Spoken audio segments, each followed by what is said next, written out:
Hello! Happy Wednesday, everybody! How you doing? Hope you're having a good day. Welcome to Chatting with Doug. He is And Heather. Doug, the nostalgia critic. And Heather. And Heather, yes, and Heather. But I feel like I'm more the MC for these evenings rather than. You get some questions, and you give some damn good answers. So Thank there you you, go. thank you, Doug. I appreciate you. You always act like a teacher to me all the time. It's like, you do a good job, Doug. It's like, well, there you go. Now I can be a teacher to you. There you go. I'm But teaching kindness.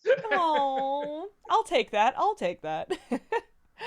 But yes, hello. Welcome to Chatting with Doug. I see we are already at a level 2 hype train. Thank you all very much. Appreciate that. Thank you, thank you, thank you.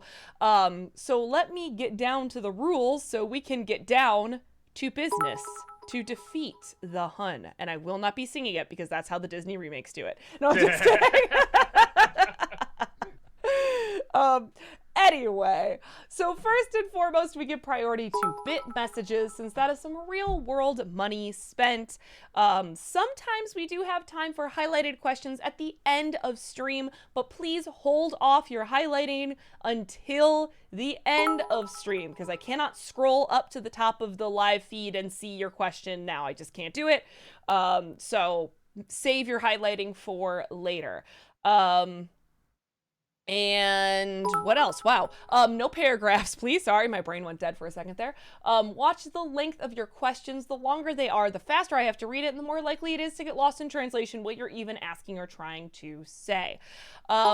Please, no spoilers. Not everyone has had a chance to watch the latest and greatest or whatever is out there, so, no spoilers, okay? Also, maybe check to see if someone else has asked the question that you have already asked. A couple of weeks ago, we were just kind of laughing because we had at least 4 or 5 people ask us what next week's NC is. So you may just want to make sure, see if someone else has already asked the question because we do feel bad if you're like the 3rd or 4th person and we just have to say, oh yeah, we already talked about that and you spent bits for that. So we want to be Yeah, able to we give give you you a the good Cliff answer. Note version, So yeah, we definitely want to make sure you get your answers full of answers, the whole thing. Yeah, great. All right, cool. Then let's jump right into it. Author SW Eon, thank you for the 200 bits. Hey, Doug and Heather, stopping in briefly before America's Got Talent results show to get my bits in for the week as I won't be here for the Friday night stream. How y'all doing? Aw, good, but sad you won't be there. Author, thank you for the 200 bits. Hey, Doug, have you seen the new trailer for Netflix's Wendell and Wild? And if so, what are your thoughts? I think it looks like a pleasantly classic return to the original Nightmare Before Christmas magic we all know and love. No, and I think all I saw was the little thumbnail to that. And I said, "Oh, that looks cool." And then I didn't. No, no. Okay, I saw the little cast reveal. That's right, like months ago. And even that was like, "That looks kind of cool." What that's gonna be. So yeah, I gotta watch it. I'm gonna watch that after the Q&A here. I think you'll like it. The trailer's pretty cool. Cool. I'm excited. Author, thank you for the 200 bits. I'm sorry, Heather. I failed you. I wasn't there last night to prevent the Aladdin remake from dropping to D tier. I might have had problems with the movie, but I firmly believe it doesn't deserve to be any lower than C tier. It's all your fault. Your fault. That the movie sucked. That didn't help it. Gosh darn it, Doug, it didn't suck. Alex loves musicals. Thank you for the 100 bits. I'm so glad that you mentioned Beetlejuice the musical. That show was so much fun. It also gave good commentary about Fried. It had some of the most creative use of stage design, effects, and puppetry I've ever seen on stage. Yeah, that's one. If it ever comes to Chicago, I might try to get tickets to that one because I don't go to many Broadway shows, but that's one where I'm like, that looks pretty cool. I may want to check that out. Author, thank you for the 200 bits. I know that it was mentioned last night that there's going to be a Disney remake of Bambi in the near future, but unless it's the one that Saturday Night Live did a sketch about several years back with the Fast and the Furious cast, I'm not interested. Seriously, look it up on YouTube. It's hilarious. Oh, I remember that with The Rock. Yeah, no, that was hilarious. The closest I can see to that working, and they won't do it, is if like the animals don't talk like they do, kind of do it like a nature documentary thing. Um, kind of I think what some people thought the remake of Lion King was gonna do, but they didn't. So yeah, I'm not that excited for it. Author, thank you for the 200 bits. Last bits from me, and probably a weird question. Many, if not all of us, have had cartoon crushes at some point in our lives, even compiling lists ranking our favorites. But do you ever find yourself dividing said list to separate cartoon crushes between those who are canonically single and those who are canonically taken? I'm gonna sound like a dumbass. What does canonically mean? I don't think I Like, know in that the term. source material, they're single, or in the source, like, Oh, according to the canon. it's fiction. What do I get? It's lines. I don't give a shit. It's drawn lines. I don't give a shit if they're in a relationship or not. It's fantasy. It's all fantasy. That Disney nerd, thank you for the 50 bits. Hello, Doug, the time-traveling multiplier. Hello, Heather, the Oh, smiley queen. How you guys doing? good. Good. I know, guys, thank you so much for the 29-month subscription. Thank Welcome back. you. Appreciate it. What is your opinion on Oliver the musical? This is another one of those movies where, because Rob and I agree on a lot of movies, that's another one we disagree. I like it. I know why people don't. It beat out 2001: A Space Odyssey. It is very fey, definitely. But there's some dark shit in that movie. Okay, like there are some menacing villains. There are some scarring deaths. There's some great side characters when it's dirty and muddy. It's really dirty and muddy. So all of that gets me through the more twee stuff. So I really enjoy it. Dark Paladin, thank you for the 50 bits. Hey, Doug, Phantom Strider tweeted that you asked him for suggestions for a SpongeBob Darktoons episode. And I think maybe they hit enter too early because it just says, does that mean he? It does mean he. No, he's a fucking liar. No, I'm kidding. Yeah, no, it's one of those things where I was like, I can't remember when I did the. I kind of like the idea of maybe doing more like crossovers on Darktoons, because it is fun just kind of talking, about these things, and it's like, yeah, it's kind of fun doing that with James. So I'm like, all right, let me. And I know the SpongeBob ones. People always recommend SpongeBob episodes, and I like them, but I'm not an expert. I know like he's much more of an expert on it. So yeah, honestly, we picked the episode and everything. I think we got to just figure out a time because I forget he's in Australia and there's quite a time difference. So we got to figure out how we're gonna do that. But yeah, we'll get that coming out to you soon. I know, guys, thank you for the 50 bits. I want Steven Spielberg to direct another musical. I would love to see his take on musicals like Oliver or Singin' in the Rain. Honestly, he may have found his niche. I totally agree. I like I said, I think Oliver is fine. I don't think you need to like you could fix a few things, but it's like the dark grittiness I think really works in it when it is dark and gritty. Singing in the Rain I could actually see, even though I know that's like a classic and it like changed movie musicals and stuff like that. I think you could do a pretty cool remake of that. Either still make it about, silent films going to talkies, or maybe like some sort of other change in films happening. I mean, because there's so many changes in film. So yeah, I think I think it'd be a good idea, or an original musical. Just do an original. Hook was gonna be a musical. I think that would work. It practically is, honestly. So yeah, I'd love to see him either doing a remake or honestly just tackle a new one. But probably won't happen because sadly, West Side Story did not do well. Kerbo the Great, thank you for the 100 bits. Hello, guys. I have a few ideas for Freak Show Cinema. The Ewok movies, Brazil, Willow, Not Enough Lucas movie reviews, and Dark City. I love that movie. It makes me happy that Doug is a fan. Yeah, Dark City might actually be. I think somebody recommended that before, and I didn't do that before. Okay, I think I wrote down. I'm like, oh, is it an NC review? I don't know. And that was like, no, Freak Show. Yeah, that's a better idea. Or that maybe is what they said. Brazil, I'll do at some point, maybe in like kind of the dead numbers times, not right now. But yeah, like maybe in January or something, because that is my favorite movie. I love to talk about it, but I know nobody's gonna watch it. So maybe I'll do it in like January or something. Dark City's not a bad idea either. The Phantom Split, thank you for the 100 bits. So, Doug, I've been thinking about this for a while, and I gotta ask, are you planning on reviewing the first SpongeBob SquarePants movie? And if so, were you thinking of inviting Phantom Strider to co-review with you? Yeah, if I do, I'll definitely have him along with that. That's another kind of thing with the Dark Toons as well. I kind of wanted to see. I mean, I can watch his videos and get an idea of like how he writes and stuff like that. But even like the time difference, like because I think when I sent the emails like middle of the day, and then he responded at like 3 a.m. Australia time. So even that's something where it's like I didn't think of that. That's something to work into, doing this. But yeah, if I do it, I definitely have him on board for it. Definitely. I know, guys, thank you for the 50 bits. Do you think you'll review Slither or The Faculty for Freak Show Cinema in the near future, directed by James Gunn and Robert Rodriguez, respectively? Yeah, both of them are a lot of fun. I like those movies. I don't know about for freak shows because I like them. I don't know if I like them enough to like dive into like the backstories and bring up like all the different ways they work. You know what I mean? Like I'd rather do that for a film like I really really love. But they are very good movies. LJH, thank you for the 50 bits. Today is my 21st birthday. I'm finally able to drink legally. Well, cheers to you, bud. Yeah, enjoy your first drink. Happy birthday, LJH.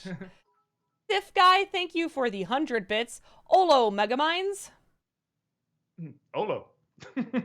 Danny R, thank you for the 50 bits. What's your favorite Larry Miller role? Wow. I just get so many Larry Miller questions. I mean, I do like Larry Miller, but I'd have to look at the list of stuff he's done. I don't. I mean, the ones that you're probably thinking of, like Nutty Professor, even that Carrot Top movie, he was actually pretty funny in. I think wasn't he a voice in like in that Buzz Lightyear cartoon? I think he was a voice there, and he's actually pretty funny too. I think so. I think he's like the little robot guy in there, and he made a lot of those lines really funny. Yeah, he was. He was XR in that. So yeah, there you go. So good sum up right there. That Disney nerd, thank you for the 50 bits. Doug, what's a movie you've seen about 167 times and it keeps getting funnier every single time you see it? Beetlejuice. Hey, there you go. FBL, thank you for the 100 bits. Is there a movie/TV show you watched because someone from Channel Awesome recommended it? Oh yeah. You stuck honestly, with Sandman because I told you to. No. Yeah, no, it's true, and it got really fucking good. Some of those episodes are like riveting. Yeah, no, there's always. I mean, honestly, yeah, like when we meet up, we will just like talk about like stuff we've seen and recommendations and stuff. I think Cabin in the Woods. I forget it was Tamara or Rachel. Now I'm blanking, or maybe even both. But and Jim also were just like, no, we're not gonna tell you a thing. You just have to see it. It's great. Just trust me, it's great. The trailers look bad, but it's really, really good. And it's like now that's what everybody says. Everybody recommends it that way. Like I can't tell you anything about it. You just gotta see it. So yeah, no, and that's one of the things we love to do. We love to meet up, especially with shows. I like there's two fantasy shows out with the Game of Thrones one and the Lord of the Rings one, and I'm sort of like. I have so many things I have to watch. I'm gonna ask, is it worth it? Is it worth it? It sounds like they are. It sounds like they're both at the very least decent. So it's like, okay, finish Sandman and then get onto those shows, I guess. The Hour Man, thank you for the 50 bits. Hey, Doug, since you love James Gunn, The Suicide Squad, what's your opinion on Peacemaker, the TV show? It's good, but it's the first time I feel like I'm seeing a formula from James Gunn, and that's a little disappointing. And I don't know. I guess you can't be like that angry because you're getting exactly what was promised. It's a James Gunn show. You can't say it's not. But yeah, it's one of those things where I'm like, I bet this character is going to be like this. I bet this arc's going to happen. I bet this weird thing's going to occur at this point. So it is getting a little predictable, but it is done well. I mean, it's still done really, really well, but yeah, it is always one of those things. It's like when you find out your parents have flaws. It's kind of like, oh, yeah, I guess that had to happen at some point. but it's still good. You still love them. FBL, thank you for the 100 bits. Thoughts on the Weird Al biopic starring Daniel Radcliffe?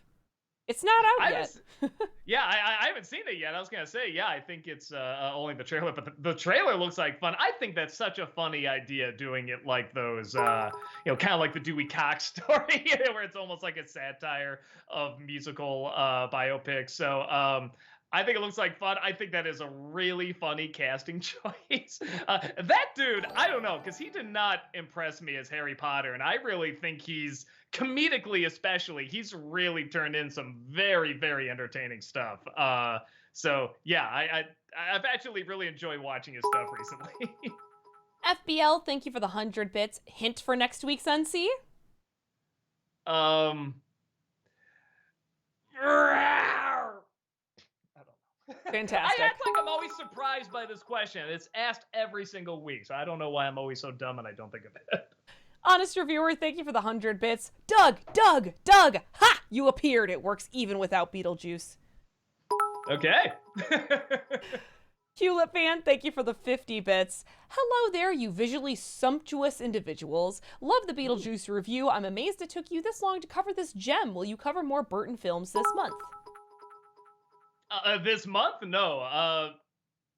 It's funny. I was gonna say, we have Nostalgia Week coming up, so I mean, we're not gonna go into it soon either. It's like, but wait, wouldn't that be the best time to go into some Burton films? So yeah, I forget what ones I have coming up, if there's any Burton ones. So I'll get back to you. FBL, thank you for the 100 bits. Where did you go to college? I did community college for a bit just to get the tough stuff out of the way, and then I went to NIU, Northern Illinois University. Danny R, thank you for the 50 bits. Doug fucking Walker, you deserve $14 million. Would you review Zoolander? I bet Malcolm can do Blue Steel. If for $14 million, I will do Zoolander. FBL, thank you for the 100 bits. NC for Harold and Kumar movies? They're okay.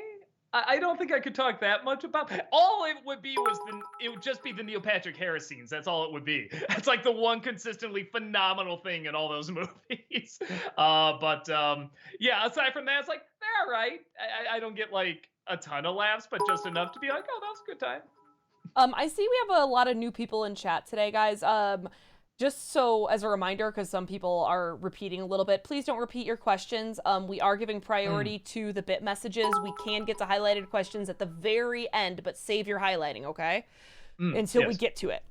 DJ Lol5, thank you for the 50 bits. Hi, Doug. I'm wondering if you saw the teaser trailer for Wendell and Wild.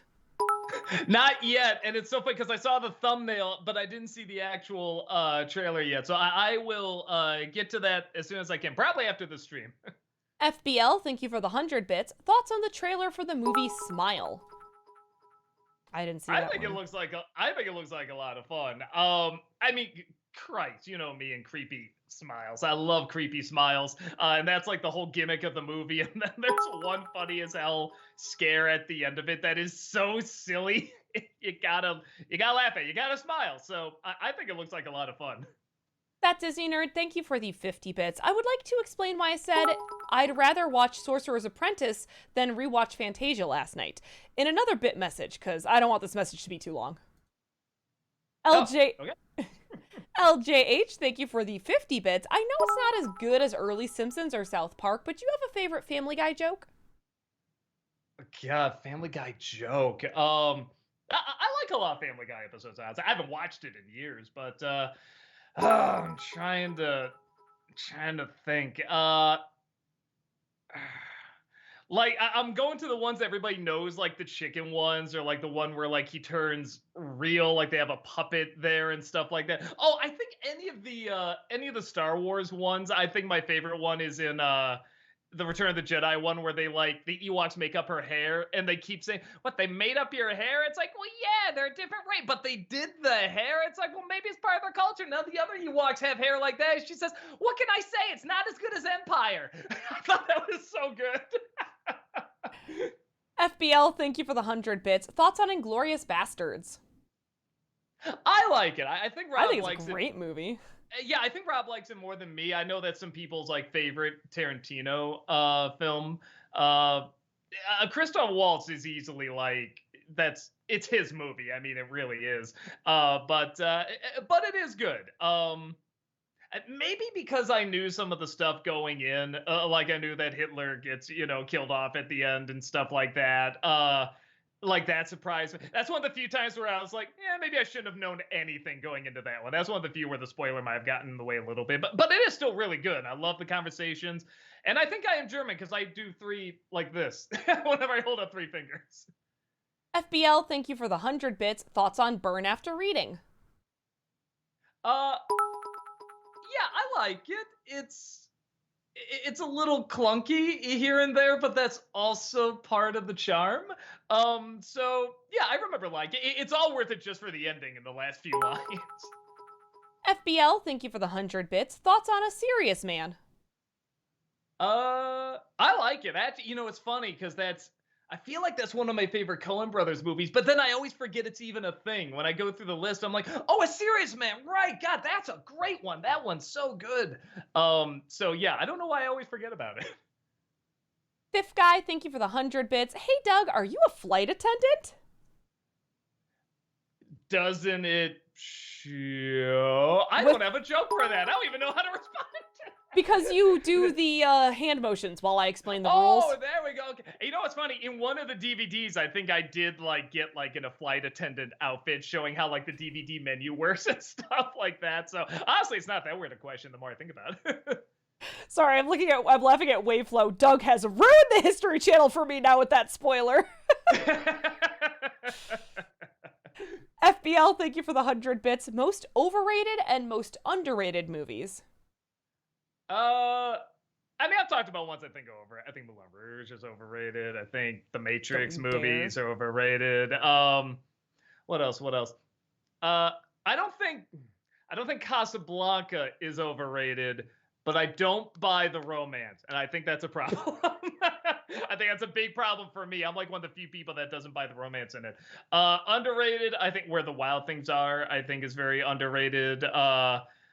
I'm trying to think. A lot of movies I thought were underrated, do eventually get their due. Like people, especially because of the internet, people will find it. Yeah, even Secret of Nim kind of got its due years later. So I'm sure there's others, but yeah, I'm blanking on them. Brazil. That's my all-time favorite movie, and not a lot of people even know what it is.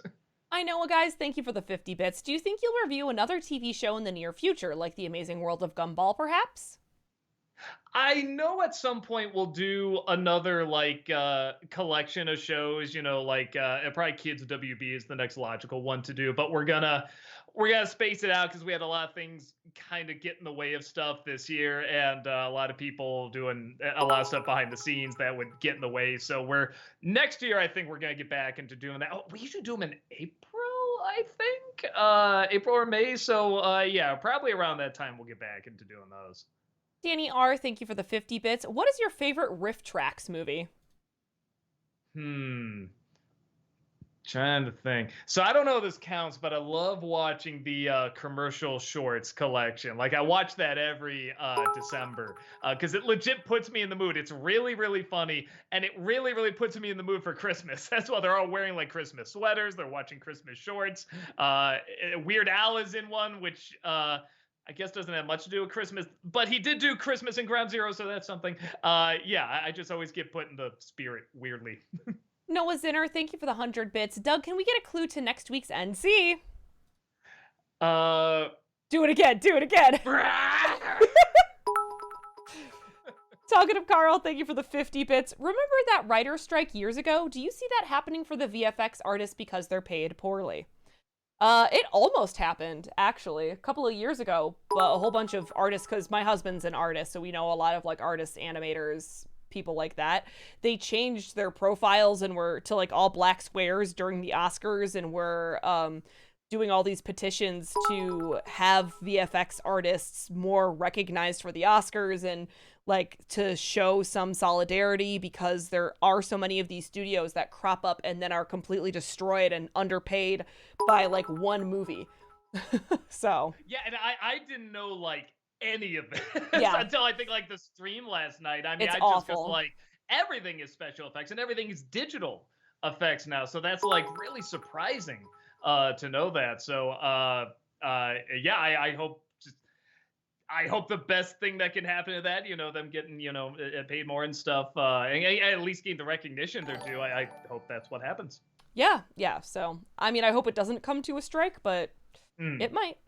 Honest Reviewer, thank you for the 50 bits. Speaking of Beetlejuice, you know the Broadway actor plays 2 versions of a character in 2 episodes of Hell of a Boss. Oh, that's cool. Okay. Yeah, it's another one that's another show I'm behind on. Like, I think I've seen like 2 or 3 episodes and that's it. So yeah, it's another one I have to catch up on. Samwise Ass, thank you for the 100 bits. Hey guys, I was wondering if either of you play any Dungeons and Dragons, and if so, what's been your favorite character that you've played as? Heather, do you? I forget. I have a couple of times. Yeah. I had an elf character that I was really attached to, but we never finished that campaign. I had, when we were doing, I did the Star Wars RPG, and I was a Trandoshan. So, like, I was just the tank, just warrior ripping everything apart. I loved that character. She died, unfortunately, in a heist gone wrong. But, I think that's one of the ones, not only did I do that Star Wars one, I think it was at a convention. It was like a live thing where there was like an audience and stuff like that. I don't follow them. I don't follow the rules. I don't follow the character description. I don't follow how it works. I don't follow the dice. Anytime I try, I do not get it. I don't not even I don't get the fun of it. I clearly see the fun. I just cannot get in this mindset. I can't. It's who said it in that in Amphibia, I think somebody said that she's like trying to show this new world role playing in Dungeons and Dragons, and like all they're doing is just sitting there reading. They look so confused, and she's like, I know right now it seems like homework, but it's gonna be fun.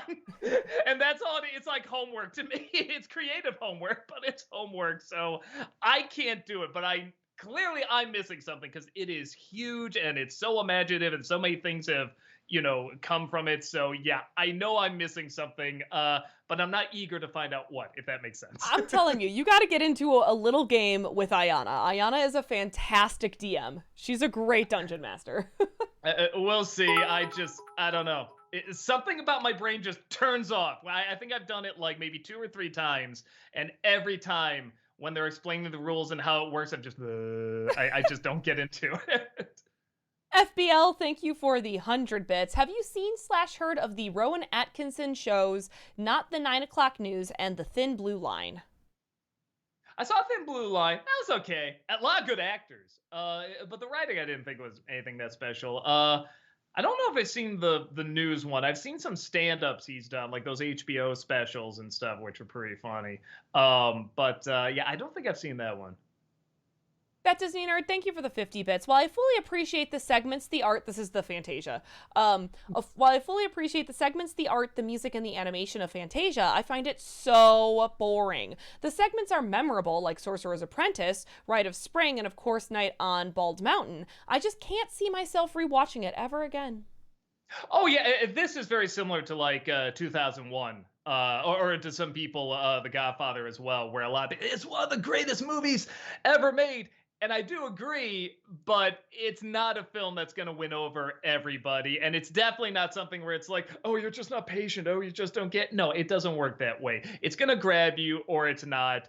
I like classical music. I like the artistry of that. My favorite is the Bach one, where it's not even like there's no story. It's just kind of images that come into your head when you listen to music, and just sort of shapes and symbols and clouds and stuff. And I love that because I've never seen that like visualized. Like that was mind blowing to me when I was a kid. But clearly it's like, well, you're just listening to music and whatever, watching some dinosaurs move slowly and stuff. It's like, that's not the most exciting thing either, So it entertains me, but it's not surprising that doesn't entertain other people. FBL, thank you for the 100 bits. Have you seen the new Mark Wahlberg / Kevin Hart movie, Me Time? No, my wife was watching it the other night, though. She was saying it was pretty funny, but she was only like 15 minutes in, so I don't know if it gets better or worse.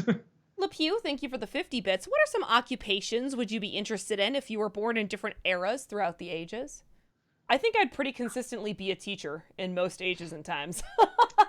I'd be someone that yeah, same thing. Like either some kind of entertainer or like something with drawing. Because I've always been pretty good at that, and either of those would be very satisfying to me. Hmm. FBL, thank you for the 100 bits. How did Rob and Barney get involved with the NC? I think starting out, I just started doing these on my own, and then Rob would sort of sit down as I watched the movie and make some jokes. I just feel, oh, that's pretty funny. Maybe I'll put that in. Oh, that's good. Let me put that in. And I remember this is, in my opinion, this is a sign I may have like some minor OCD or something, because there's this thing that went on in my head. Even though he was helping out a great deal, I was like, but the end credits is always this. It always has to end this way. This is always the way it has to. And there's no reason for it. This guy is literally taking time out to help me with this. I always had by that guy with the glasses. And at some point, yeah, I'm just like, what the hell am I doing? So I finally started to, expand the credits and say who worked on and stuff like that. Obviously, get the crew in there. I was Mel Blanc for some reason. Like all the credits belong to me for some reason, but it wasn't even because of that. It was some sort of weird OCD where it's like, it always ends this way. It was so dumb. And then Dad, kind of the same thing. He would just, sort of watch us do what we're doing, and you say, if you need a whatever, I can build this. I mean, he's kind of a Mr. Fix-It guy, so he loves building stuff, and he'll help Jim build props and stuff like that. So yeah, it just happened, very organically. I know, guys, thank you for the 50 bits. I would love to see the creators of Hazbin Hotel and Hello Boss would do with a Beetlejuice musical adaptation. I bet it'd be fun. I mean, That'd be awesome. It'd be interesting because you'd have to come up with an art style that's different from the cartoon, and the cartoon so encapsulates the art style of Beetlejuice. So it'd be interesting to see how do you do something different, because even those series, I feel like take a lot from the Beetlejuice cartoon. So it'd be fascinating to see what they come up with. Noah Zinner, thank you for the 100 bits. Doug, once you're done watching X-Men Evolution, will you please check out Super Robot Monkey Team Hyper Force Go? It's funny, action-packed, and bizarrely dark sometimes. Think Power Rangers meets Teen Titans. Yeah, I got it on the list. Even when I looked it up, I recognized the pictures. Like I've seen those images before. Like, oh, okay. Like I've seen this on the internet before, so I know this is like a popular show and everything. So yeah, I'll get to it. Z Writer, thank you for the 100 bits. So glad that you love Beetlejuice so much as I do. Sorry. Such a hilarious freak show film. Yeah, and PG. Again, I love on Rotten Tomatoes, like the best, family-friendly movies, and they show Beetlejuice. I'm like, the nice fucking model scene where he grabs his crotch, really? Okay. All right. FBL, thank you for the 100 bits. NC for 2015 Johnny Depp movie Mordecai. NC for A Wrinkle in Time made for TV movie, not the Oprah one. Oh, the Oprah one's pretty funny. I don't know. Can it get any funnier than the Oprah one? I never did see Mordecai. That's probably not a bad idea, honestly. I remember a lot of people say, oh, it's so bad. And it's like, that might be kind of interesting to talk about. Talkative Carl, thank you for the 50 bits. Heather, there's been some recent trailers for the Hogwarts game showing the different quarters of the houses. It's looking pretty good. Do you mind elaborating about why you're not feeling it? I mean, it's just my own personal thing. Obviously, I don't agree with J.K. Rowling and her doubling down of her transphobia, and it's just my choice not to bring any more cultural capital to Harry Potter. That will give her money, which she then in turns donates to these organizations that are actively hurting my trans friends. So that's all.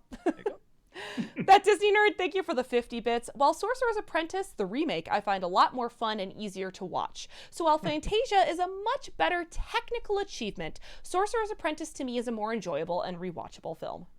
I like this, like a part 1, part 2, part 3. Yeah.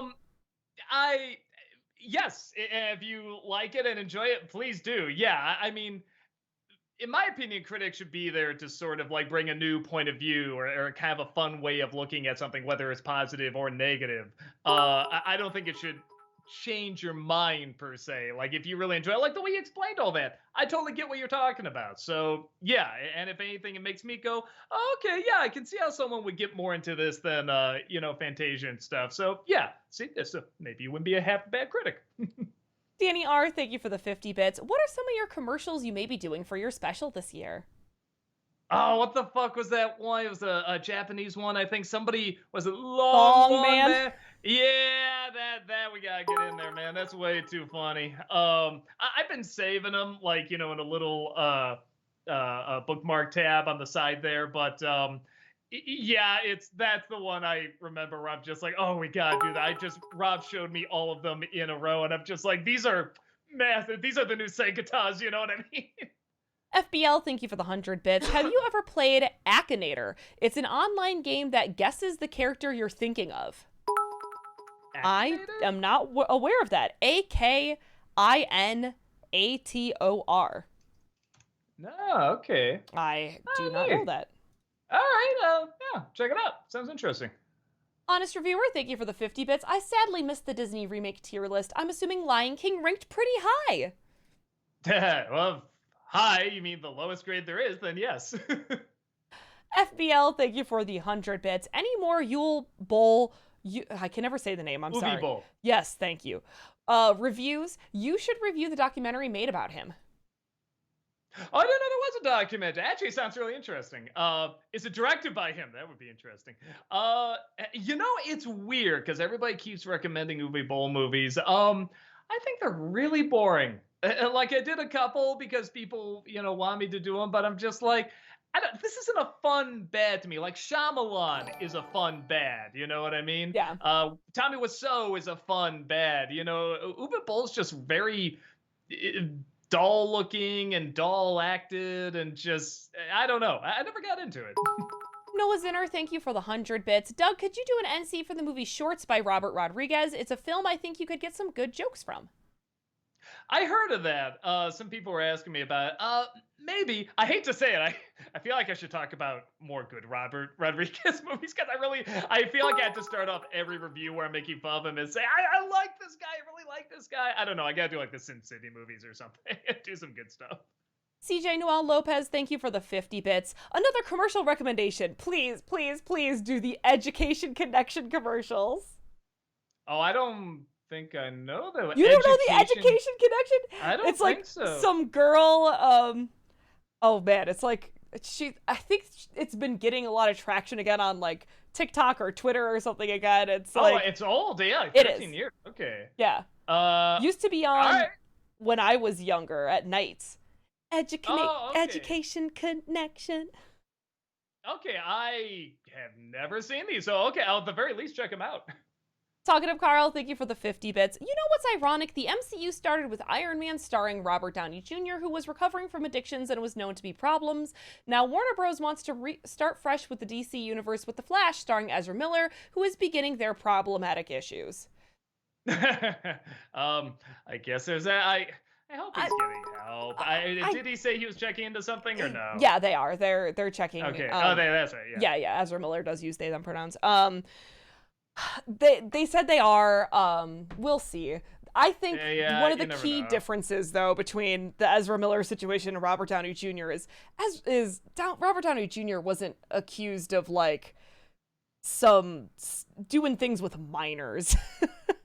Ezra is that one too? Man, yeah. I saw one where he's like choking a woman or something like that. And they've got like a whole cult and like there's a whole family involved with some of the stuff with Ezra Miller. So like, it's a little bit more than Robert Downey Jr. recovering from addiction. But you know what? Who's to judge? Not me. I can't tell you who's worse. I'll still see The Flash. I'm still curious. I'm still so curious. I probably will too. Danny R., thank you for the 50 bits. What's your favorite movie about food? Have you seen Chef starring Jon Favreau? Ooh, yeah, I like that one. That's a good one. I mean, the food looks good in it. I don't know if it's like my favorite looking food, but probably the best movie. It's called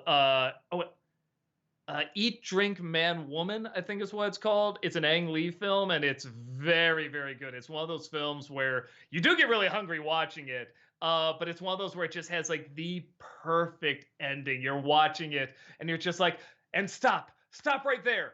And it rolls the credits. I'm like, oh my God, that was perfect. That was like so perfect. If you haven't seen it, it's very, very good.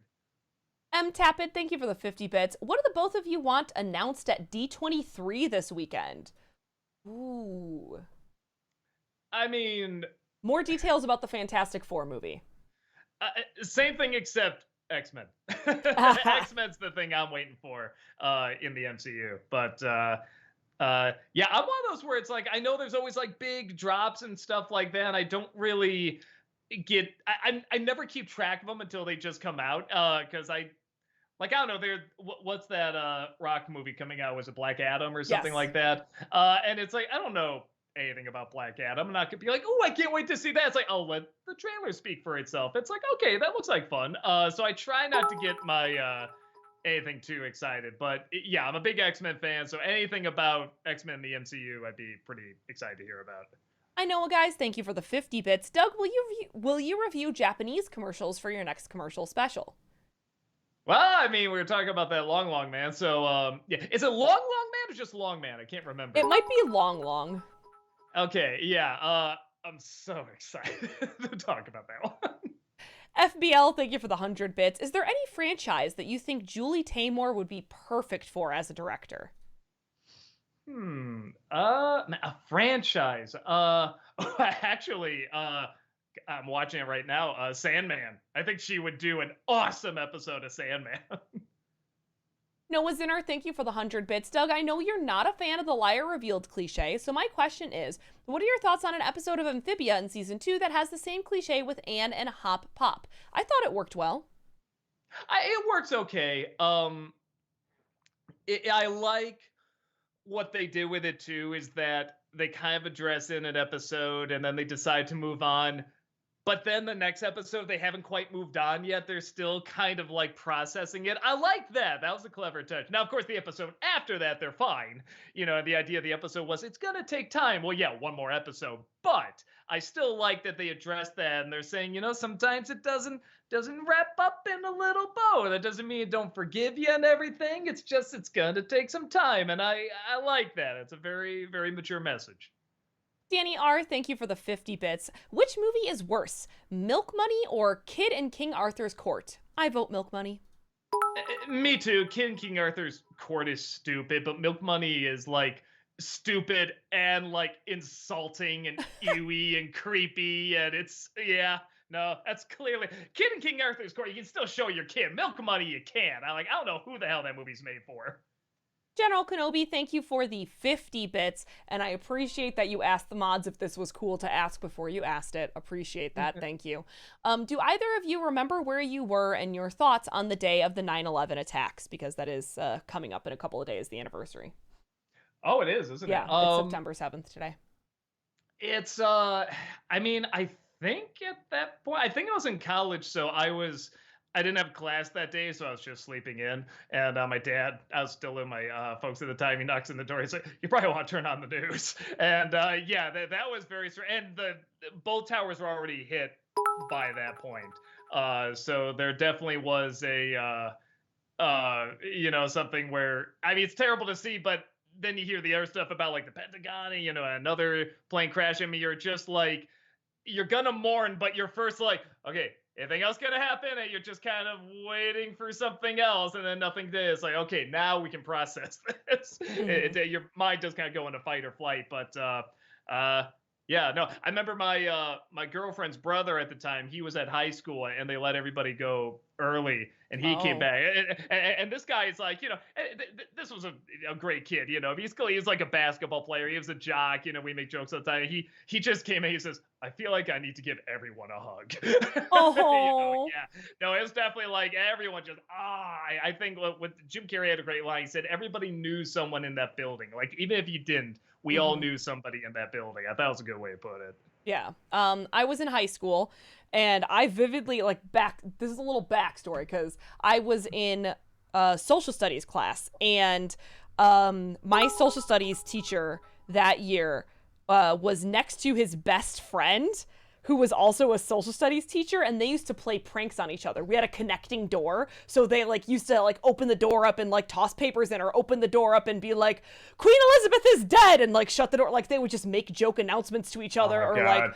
so the other teacher opened the door and was like, "Holy shit, terrorists attacked the Twin Towers. And my teacher was like, oh, wow, that's really dark, bro. Like, I don't know why you would even joke about that. And we were all like, yeah, that's weird that you would joke about that. And then we also had remotes for each other's TVs, so that he just turned the TV on in our room.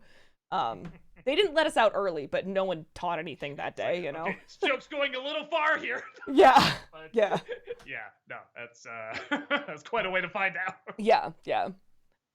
WWE, thank you for the 50 bits. First, thank you to all of you for the reviews you do. And second, could you do the Atari Mario Bros. Commercial in either WWF or Extreme Ghostbusters toy commercials? I think I saw the WWF and the Extreme Ghostbuster, well, because somebody recommended those before. Those didn't grab me. I don't think I saw the Atari Mario Brothers one. That might be an interesting one to look up, so I'll look that up. Alex Loves Musicals, thank you for the 100 bits. Have you seen the 2011 silent film The Artist? And if so, what are your thoughts? I watched it in a film class and thought it was a fascinating look at an actor struggling to transition to talkie films. Yeah, no, I really liked it. I thought it was so clever the way they utilize sound, ironically, in that silent film. But not just sound, also the whatchamacallit, the title cards there saying, what each person says and stuff like that. Particularly, it's a cheat, but it's a very funny cheat at the end. Where it reads bang. I mean, if you see the movie, you know what that is. But it's one of those things where I kind of went, okay, that's a cheat, but it is pretty funny and it's pretty clever. Strider for Life, thank you for the 50 bits. I noticed you have a punching bag. You practice boxing? Yeah, I got into it not the beginning of the pandemic. No, it was before then. Maybe 4 or 5 years ago, something like that. And I love it. I was always looking for the exercise that I enjoy the most and I could do over and over and not get bored with. And I found some that were close, but eventually I got bored with them. But boxing, no, I never get bored of it. It's so much fun. If anyone hasn't tried it, you should at least try it because you might find something that's really, really addictive and enjoyable. Danny R., thank you for the 50 bits. Welcome to the International Doug Walker 2 Hours of Power. Why is it international? Because the internet is global, baby. Well, you're right. Welcome. Fifth Guy, thank you for the 100 bits. Hey, Doug, can we get a movie review of The Fly in the near future? If you can't, can you share your thoughts about it? Yeah, I like it. Well, I'm assuming you mean the remake. Most people talk about the remake. The original's fun, too, for what it is. But I enjoy it. I think Goldblum's surprisingly really good in it. You think that'd be the wrong choice, but he does a good job, and so does Gina Davis, and the effects are really cool and eerie and stuff. I don't know if I could do a review. I don't know if YouTube would let me. I don't know what the hell they're allowing anymore with the guidelines and stuff with the effects, but yeah, even then, I really liked the film. I don't know if I could talk like a ton about it. Like I try to talk about films I really have like a passion to talk about, and that's not one, but it is very, very good. I was very impressed with what a new take it was and how well done it was. General Kenobi, thank you for the 50 bits. For next year's Disney-cember, I have a game suggestion. Telltale's The Deadpool video game. You would like it. You can bitch smack Wolverine in the face for like 5 minutes. That does sound a little fun. Yeah, okay. I think I've heard of that before. I've at least seen clips online. It kind of sounds like they have fun. And I like games that kind of play around with fourth wall humor and stuff. So yeah, maybe I will. That Disney Nerd, thank you for the 50 bits. Which upcoming Disney Pixar animated film sounds or looks more interesting? Strange World or Elemental? I haven't seen anything on Elemental yet. I mean, Strange World looks like fun. It looks like more fun than Lightyear. They had the alien world actually looks very alien, it looks like very different and everything. Elemental, yeah, I don't. Even with that said, I feel like I'd still look forward more to Elemental because that just sounds like, like a version of Soul or Inside Out and stuff. And those are usually the ones I really, really like that take like the most basic, simple human element and make it really fascinating. So probably that, but I haven't seen a trailer yet. Talkative Carl, thank you for the 50 bits. Which character has a bigger god complex? Light from Death Note or Thanos from the MCU? My vote is Light. I was gonna say I've only seen 4 episodes of Death Note. I really liked it. Just stuff caught up, and I never got a chance to finish it. But yeah, I guess I'll still say light because he seems to have a pretty big ego. Gary Turbo, thank you for the 50 bits. I was watching a TikTok on YouTube where Will Poulter was looking like a jacked Zach Morris at Comic-Con. At first, I thought he was going to play a villain due to his role as the racist cop on Detroit, and he was my first choice as Kano on Mortal Kombat. If I was going to cast him as a hero, I would have choose him as Peacemaker. Cool. The Phantom Split, thank you for the 50 bits. Anyway, I gotta take off. I'm getting ready for my 19th birthday tomorrow, and I just wanted to stop by real quick. Take care, Doug and Heather. Oh, Happy early birthday. I know, guys, thank you for the 50 bits. For the upcoming Wednesday show, I have an idea for who could play Uncle Fester. Brendan Fraser. I mean, I can almost see that. I mean, because he does go over the top sometimes. If he just keeps shaving his, it'd be a total like change from what he usually does. But that could be kind of fun. I don't know. I'm not against it. Kerbo the Great, thank you for the 100 bits. I forgot to ask before, why haven't you done a review on Solo, the Ewok movies, or Willow, the only non-Star Wars movie from Lucas? And also, we get an Indiana Jones month? Maybe. I did Temple of Doom already, so I don't know. Maybe I had to wait for the next one to come out before I do that. But I think I'll do. I did like a Disney December of Solo. I'm gonna do one of the Ewok movies at some point because I did grow up with those movies. So yeah, I don't know about for an NC review. The only reason I wouldn't do the Ewok movies is because you have to do them back to back. You can't just talk about one, not the other. Because when you see the sequel, you're like, what the fuck? So I'll probably do a Disney December of them, and they'll be a little faster to do than NC episode. Talkative Carl, thank you for the 50 bits. After the recent She-Hulk episode, what celebrity would you low-key might kill for? Between us, I would consider killing for Keanu Reeves. I didn't see the latest one. I would kill for Jason Momoa. But which celebrity would I kill for? Yeah. Oh, come on, Captain Zeta-Jones.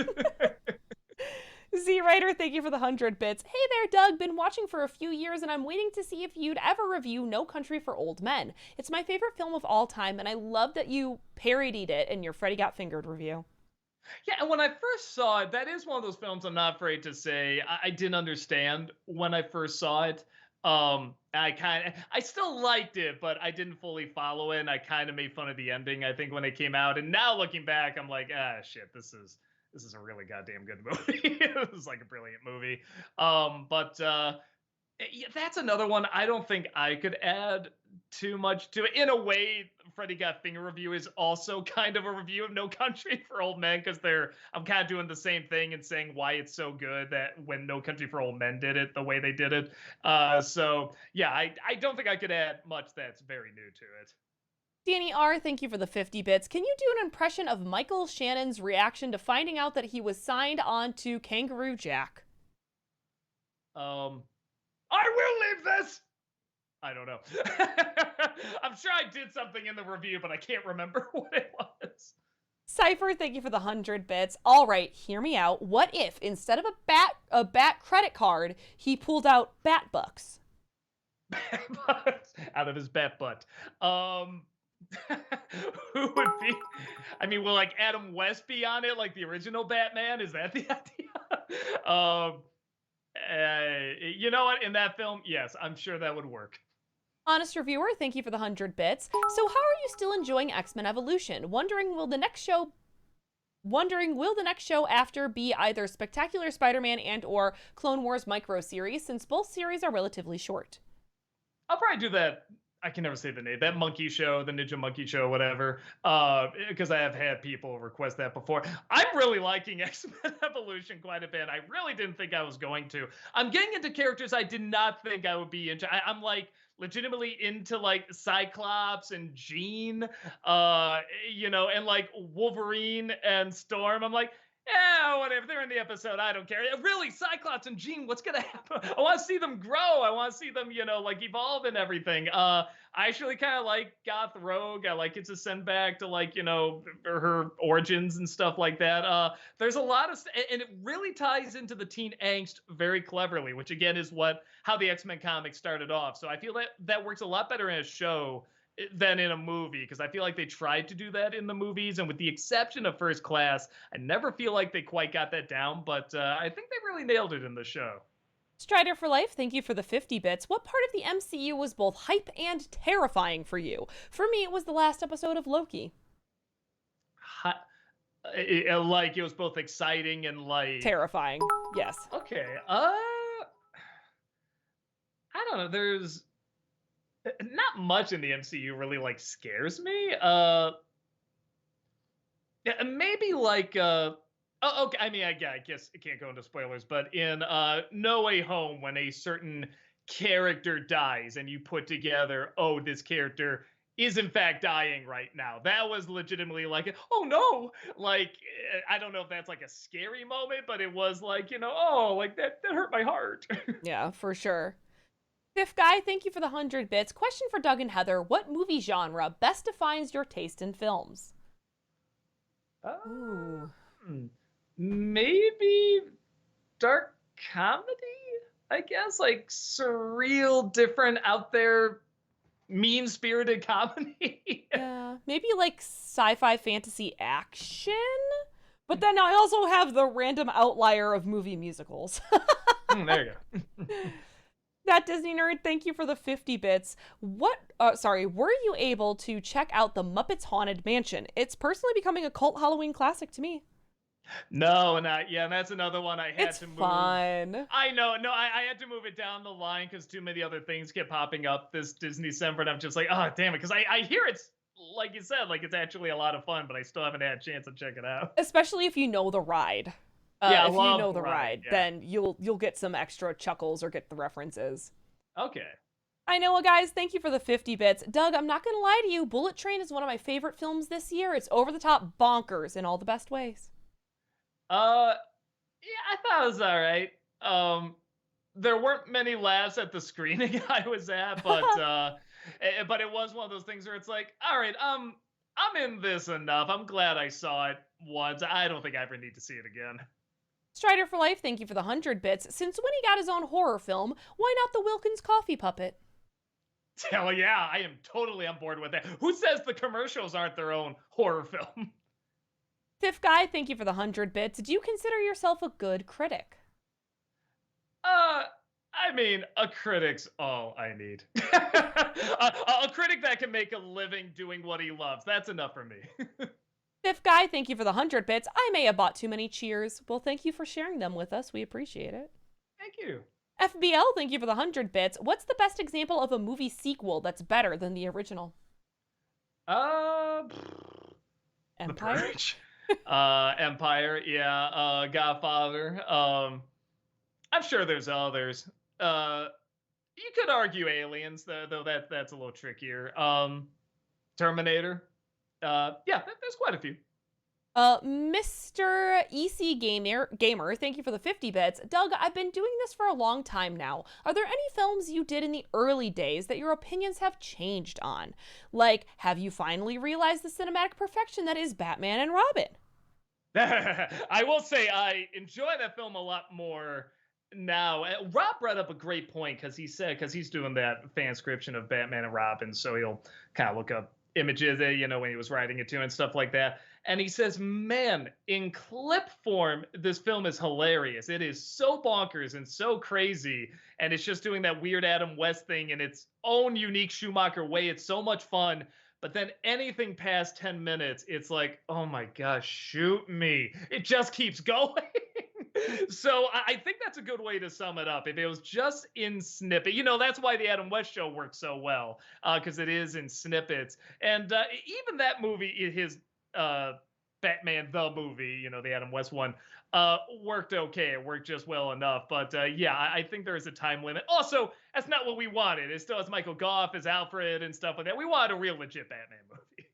Bernsey, thank you for the 50 bits. Hi, Doug. Not sure if it's arriving this week, but I did send a book called A Rattle of Pebbles. It's the compiled diary entries of two Canadian World War I pilots. Also, since the book is a used book, you can search online for the PDF copy if you have any problems reading the softcover. I hope you like it. It's not an autobiography, but it are the words that the two pilots wrote, and afterwards, Rob might want to borrow it. Thanks for all of your reviews. Enjoyed Ghostwriter. Thank you so much. And yes, I did get it. It was funny because I think it's a library book. Like it actually has a little pocket in the back, and the times it was checked out, I was just like, oh, I hope I don't need to return this. But it does look very good. It does look very interesting. I remember you talking about it before. So yeah, thank you so much. Fifth Guy, thank you for the 100 bits. Do you know any good J.J. Abrams movies that are underrated / lesser known? Uh, Super 8's not bad. I'm trying to think of other. I mean, all his movies became like big things at the time, and still kind of are. I feel like Super 8 is the one that like kind of slipped through the cracks to the point where back then people would always say, "What's Stranger Things?" Oh, it's like a show version of Super 8. Now it's what's Super 8. Oh, it's like a movie version of Stranger Things. Like that sort of, surpassed it. So that's kind of funny. But it's not bad. And they show the movie the kids are making at the very end. And that is by far the best part. Gary Turbo, thank you for the 50 bits. Heard about Kim Kardashian interested in appearing in a Marvel movie. I totally see her as Anger Boda. Anger Boda? I'm sorry, I don't know. I am butchering that. So that the God of War fans will be thankful they casted that actress. I'm sure that's a really clever joke. I don't know. I don't know enough about Marvel or Gods of War to get that, but I'm sure it's very, very clever. Yeah. Trigger Happy, thank you for the 100 bits. Since there are 3 more Norm of the North movies, will there be a Norm of the North month? There we go. For March.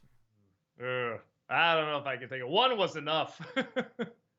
FBL, thank you for the 100 bits. I love the subversion of the Greek chorus from Burn after reading. The CIA guys are trying to explain what's been happening, but they have no clue. Yeah, it does work. The stuff that doesn't is just a little nitpicky stuff. Like I didn't think Clooney was that great in it, but I liked it. I thought it was a good movie. That Disney Nerd, thank you for the 50 bits. Most overrated, The Shawshank Redemption. Underrated, I'll get back to you on that. I like Shawshank. I know what you're talking about. At times it does seem a little too whimsical, and some things work out a little too well. But I thought they captured kind of that time period and the camaraderie and stuff like that in a good enough way, an effective enough way. I legitimately felt something through the movie, so I thought it worked okay. But yes, there are some King-isms where I'm just like, oh, I wish they didn't tackle that, or I wish they left that vague, or what, we have a villain now? Oh, God damn it, that kind of stuff. But I liked it okay. Honest reviewer, thank you for the 50 bits. I know your love for The Haunting, but has there been a scene in a modern horror film that scared or creeped you out? I think I brought it up before, this scene from this movie. I saw this movie maybe, I don't know, 6-7 years ago, and suddenly it jumped back in my head. I think it's called The Eyes of My Mother. And there's, again, without giving away too much, there's just this scene where this woman does something to this mother in this barn, and it just showed, but she does it she does this terrible thing, but she does it so lovingly.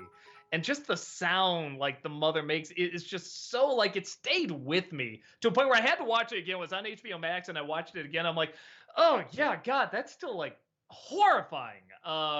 It's one of those moments where it was creepy then for some reason it kind of sunk back into my subconscious. I had to watch it again, get out of my head, and I think it just kind of implanted itself in there more. Ratchet Extreme, thank you for the 50 bits. Hey Doug, have you ever watched any of Jamie Kennedy's videos centering around the behind of scenes of Son of the Mask? If not, I'd highly recommend them. Really makes you feel bad for him and how the film turned out.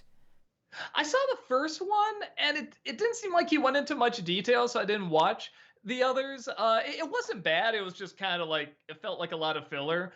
But knowing that now, I probably will watch the rest, because I'm fascinated by the behind the scenes of like any movie, honestly. Good, bad, whatever. Honestly, in some ways, even more bad. Like what did happen here. Uh so yeah, okay, I might check that out. Fifth guy, thank you for the 100 bits. Does Secret of Nim still hold up? I tried to watch it this week, but I stopped. Maybe there's something wrong with me because I didn't enjoy it. Oh, I mean, everyone's gonna enjoy different things. You don't get into it, you don't get into it. We are just talking to someone that was like, said they like Sorcerer's Apprentice, the Nick Cage movie over Fantasia. I mean, everybody's different. Everyone has a different speed. So yeah, if it doesn't grab you, it doesn't grab you. FBL, thank you for the 100 bits. NC for Joyeux Noel during Christmas.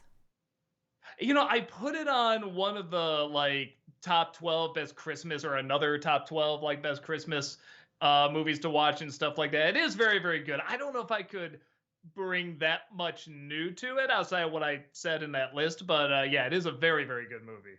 Orlando Garcia, thank you for the 100 bits. So, is it as hot over where you guys are as it is here in the West? California cities are getting bombarded with 100 degrees left and right. My back's glued to the wall as I'm typing this message. Sigh. It hasn't been It's bad for us here. You know, it was earlier, maybe about a month or two ago. It got brutal a couple days, you know, even a couple weeks. But recently, it's been normal Chicago heat, which is like I don't know, like like 80s or something like that. Like Yeah. we've even gotten a few days in the 70s, which is pretty nice. Lime Peel, thank you for the 50 bits. Have you seen any of the infamously bad SNL sketches like Wario with Elon Musk, Uncle Meme, or Gen Z Hospital? And if not, can you remember a particularly bad one? I didn't see Uncle Meme. I did see the Gen Z one. That was pretty bad. The Wario one I like just because it's Elon Musk.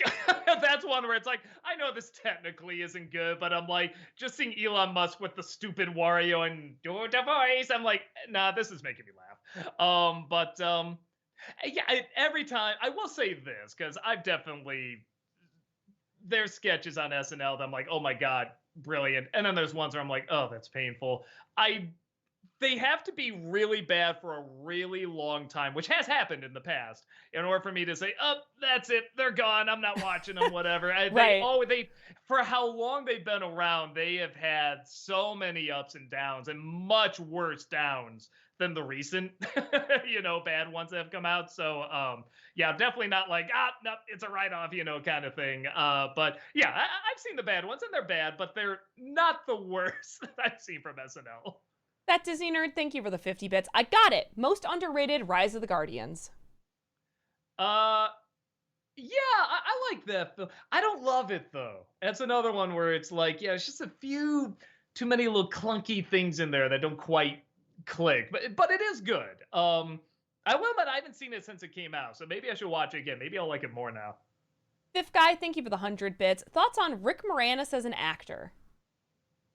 Oh, he's great. And it's funny because he can play different roles and has, you see like SCTV, like he can play a wide variety of roles, but he clearly found the role that fit him best is like, just the kind of awkward, weird geek and, specifically like a Canadian geek. Like I didn't even know that was a thing until Rick Moranis showed up. And yeah, I think he just nailed it, but then he can tweak it just enough to play something like Dark Helmet, which is kind of the same thing, but also really, really different. So yeah, no, and he great at improvising too. I like half the lines in Ghostbusters is just him making stuff up. So like really, really talented. Fifth guy, thank you for the 100 bits. If ERB did a battle between you and AVGN, who would you want to play you? Um, Clearly Bryan Cranston. I mean, there's no other choice. Just with the Walter White shaved head and everything, I think that makes the most sense. Or no, Elliot Warren. Elliot From Warren. the Batman. That makes more sense. Fifth guy, thank you for the 100 bits. Didn't Fantasia almost bankrupt Disney? Like a lot of movies almost bankrupted Disney. Snow White almost did, but it made so much money. And the funny thing is, yeah, they said with Fantasia, oh yeah, it was a bomb. It didn't make its money back. But then when you look at the highest grossing movies of the year, it's number 2. Like that's how expensive it was. Yeah. So people did go to see it. It just still wasn't. It's like Cleopatra. Like I remember asking my uncle who knows a lot about movies. I said, he says, yeah, the movie almost bankrupt 20th Century Fox. It bombed. I'm like, but did everybody go to see it? He's like, yeah, it still didn't matter. It was that expensive. Orlando Garcia, thank you for the 100 bits. Doug, what do you think about Brendan Fraser going from playing Indiana Schmo in The Mummy to playing a morbidly obese man in The Whale? I haven't watched the movie, but I always appreciate a handsome man playing an imperfect man. And when I say imperfect, I mean by Disney's gross standards. um, I mean, I there's hear been a a lot couple of decades between The Mummy and The Yeah, Whale true. here. No, it happened in 1 year, man. Just boom, right away. No Christian Bale weight gain here. Yeah.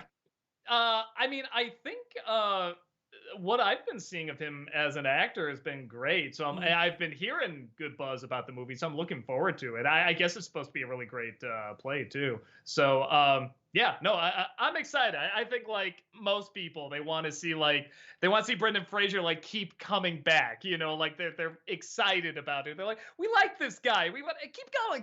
This is great. You have talent. Oh, I didn't know you could do that. Keep doing more stuff we didn't know. You know, like there's a strange excitement to it. We're all here for the Renaissance. Yeah.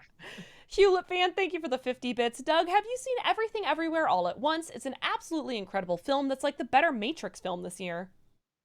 Yeah, I did, and I love the shit out of it. Everyone's telling me to see it, and I did love it.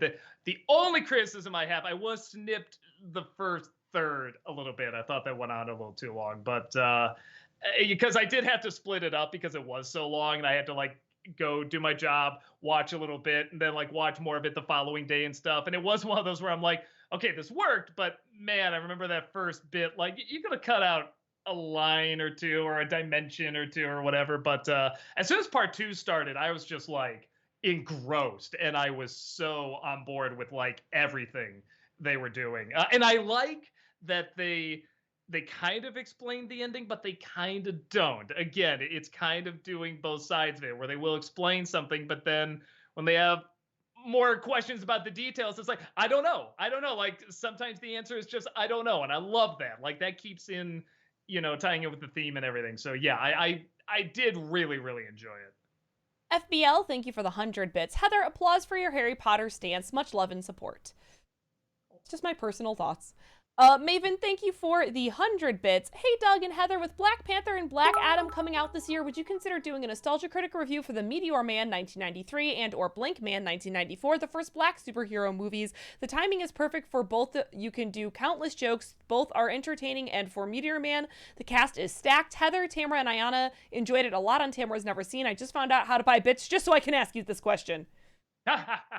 What, we're not counting Blackula as the first black superhero? No. Terrible confession. I have never seen Meteor Man, and everyone says it's great. Well, Walter loves it. That's who really loves it. Walter is a Meteor Man stan.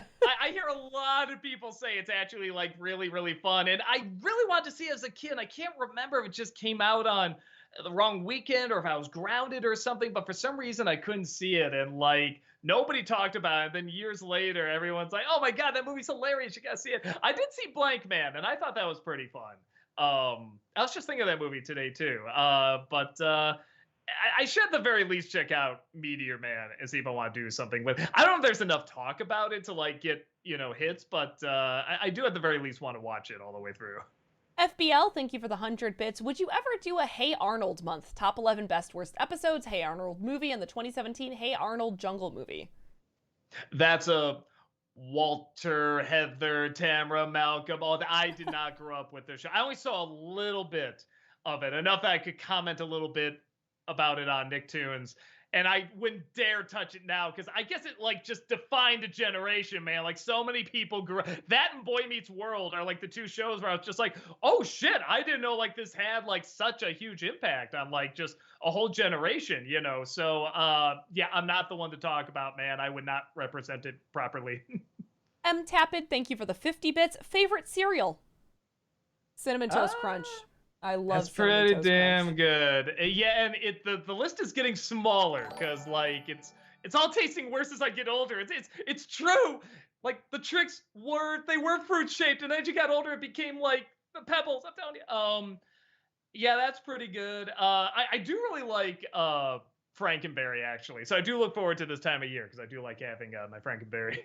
Hewlett fan, thank you for the 50 bits. How do you feel about the whole HBO Max clearing off so much animated content, having entire cartoon films nearly completely scrubbed from the platform? It's so sad. I mean, I think I'm like everyone else. I am not understanding or digging what they're doing right now. And it's just so weird that it's Discover. Like, I don't know. I just get the idea that Warner Brothers, and the Looney Tunes and Batman, all stuff, and then just Discover comes in, just like clears everybody's desk. It's just like, Discover, bitches. Like, who do you think you are? You're the fucking Discovery Channel. Like, it's so weird. I'm not digging it. I hope No. they have a plan because, yeah, right now it sure doesn't sound like they have one, but I could be wrong. It sounds like they maybe had a plan without any understanding of who their audience is. And I said this on Awesome Comics and Coffee too, but I think if anything, it just highlights how much they disrespect or they don't understand or respect animation. That they think it's all kids' content, so they want it off HBO Max because it's not. HBO Max isn't for kids. And it's like, well, all those cartoons you took off weren't necessarily only for children. So. Yeah, exactly. Stiff Guy, thank you for the 100 bits. I don't want to come off as transphobic, but doesn't the gender changing process hurt? The topic here is the surgery, not the community. You'd have to ask a trans person about that. I'm sure surgeries do hurt, but it may be worth the physical hurt to have the emotional and mental alleviation of depression and dysphoria lifted. I don't know. You'd have to ask a trans person. I've known a few.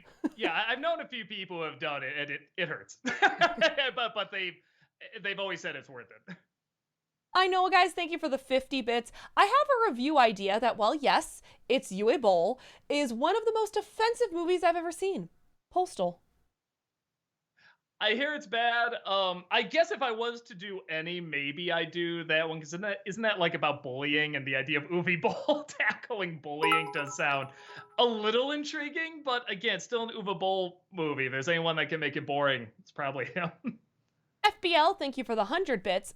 Doug, Heather, you're going out to dinner anywhere you want. Where are you going and what are you getting? If you mean anywhere in the world, I'd probably put myself back at my local bar/pub in Japan. I loved that izakaya. It's like where I would just go on weekday and weekends and chill, If it's trying something I've never tried, or I've tried it but not often. Every time I see beef Wellington, that's the one that's like covered to like in the bread dough, right? That always looks phenomenal to me, and I'm always like, man, I love to have that at like whatever Hell's Kitchen, the Gordon Ramsay or something like that. But we're just talking, food I've had and stuff like that. I mean, I'm so lucky to be in Chicago because like my favorite food is Lou Malnati's deep dish pizza. It always hits the spot. It's always phenomenal. It always fills you up. It's a heavenly experience. Hut Nurse Frog, thank you for the 200 bits. Hey Doug, I wanted to know if you and your brother will ever bring back Real Thoughts again. I'd love to hear you guys talk about how you feel about a movie in general, but there's still others I'd like you guys to do, like Garbage Pail Kids, Felix the Cat, and Magic Voyages. Sorry. Probably not, because so much of the NC now, because back then we played so much into the character and him being, just angry and hating everything and stuff. And more about, we critique him, but we make a lot of jokes, arguably sometimes even more jokes than critiques. Where now it's like pretty much our thoughts, they're just turned up a lot more, just instead of like talking, giving me thoughts at like a 5, it'll be at like an 11. So probably not, but we do like talking about movies. So yeah, I don't think you've seen like the end of that or anything. Orlando Garcia, thank you for the 100 bits. Hey Heather, what's your favorite ship dynamic? Like goofy quirky male and sex goddess female, or grumpy downer male with hyper starry-eyed female, or two dudes that just loathe each other. I'm sure you can all tell from my anime preference in guys. I'm always a sucker for like the angsty loner guy, or like the angsty grumpy loner guy who then finds love with like the very optimistic like happy girl who almost always has a past, so she can just relate to him, but she's like, I just choose to smile through it, and then they change each other and they live together happily ever after. I kind of like something similar. I like the total opposite. That's why I like something like Devil Boner and Hyper Fangirl. I love them as a couple. Like they are so opposite. Of course they go together, kind of thing. So I'm kind of the same way. Just the exact opposites coming together, I think are a lot of fun. I know, guys, thank you for the 50 bits. Actually, I would love to see Julie Taymor do a film based on David Bowie's music. That, I mean, she did the Beatles one. yeah, I can see her doing something like that, having a pretty good time. that'd be pretty cool, actually. Hmm.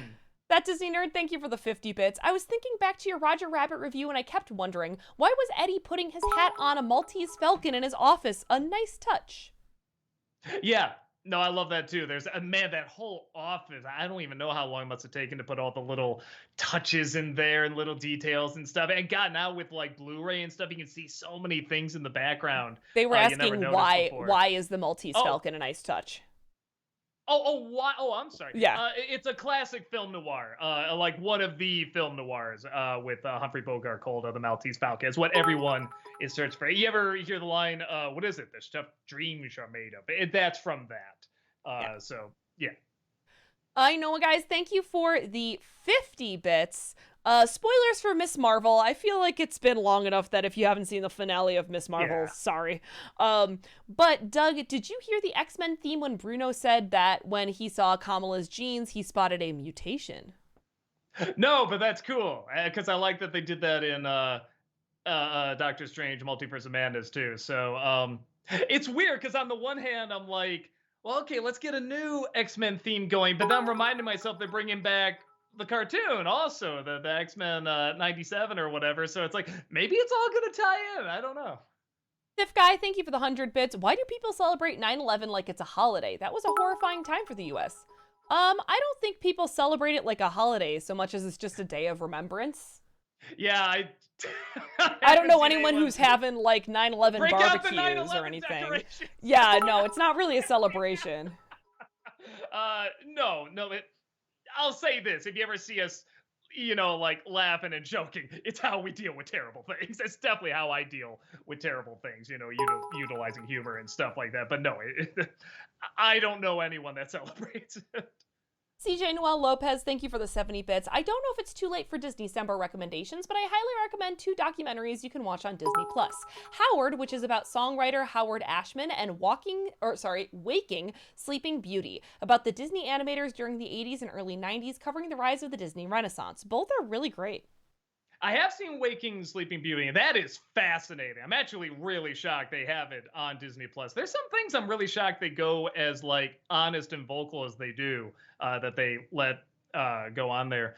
I haven't seen Howard, and I should, because that looks like that'd be a really, really good movie. I don't know if I'll do a Disney December on them, but I should probably at the very least check out another one. If you like those, check out The Boys, about the Sherman brothers. I think that's also on Disney Plus.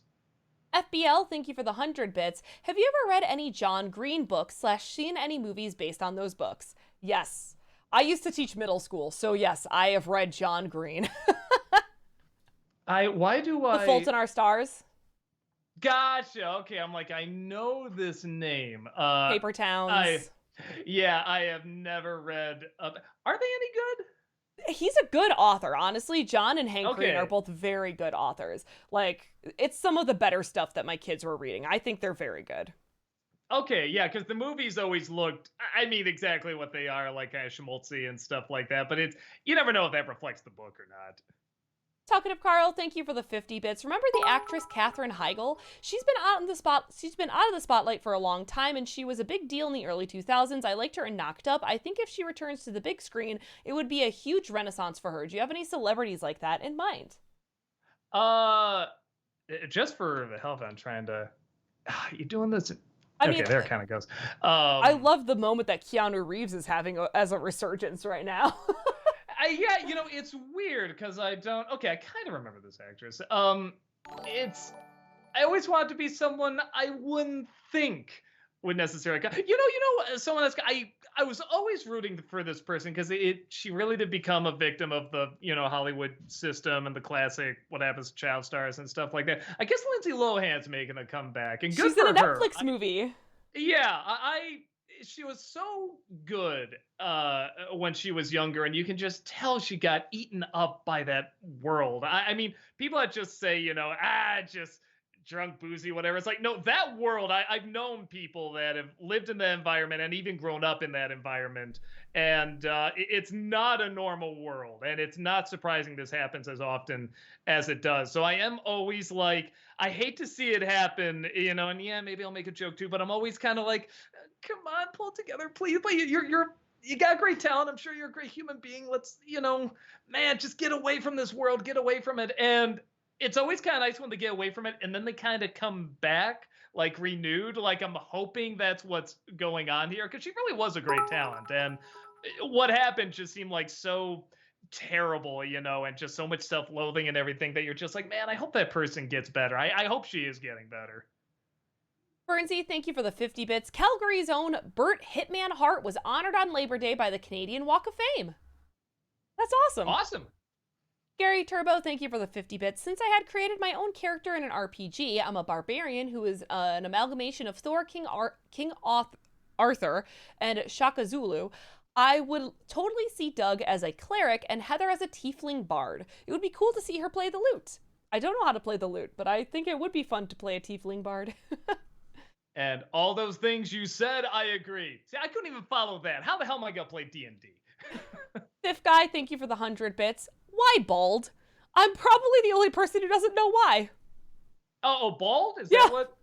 Why bald? It was going. I actually really wanted to shave it for a while when Brad shaved his head. I was kind of jealous. I'm like, oh, that looks nice. Because I never liked some things I always wanted to get off my face. I never liked the glasses, so I'm glad I got LASIK. And then the hair, I hated styling it. I hated trying to make it look like there was more than there was, and then started to go in the back. And I'm like, I hate this. I want to just get rid of it. So finally I did it kind of as a joke in Norm of the North.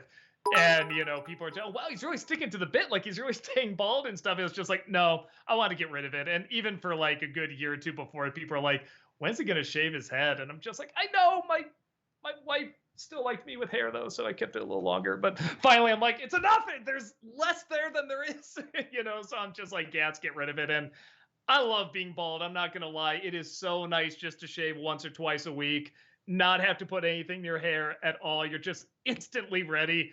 I love the shit out of it. I don't regret it at all. FBL, thank you for the 100 bits. Thoughts on Hayden Christensen? I think he's a very good actor. Yes, even the prequels, and was great in Shattered Glass. I hear he's really good in that. I never did see that one, but in fact, there was kind of excitement about him being in the prequels because they're like, oh, have you seen, was it House of Shattered Glass or just Shattered Glass? I can't remember. They had Shattered Glass, I don't know. But people were saying like, ooh, like that's going to be a good choice. He's going to be really good.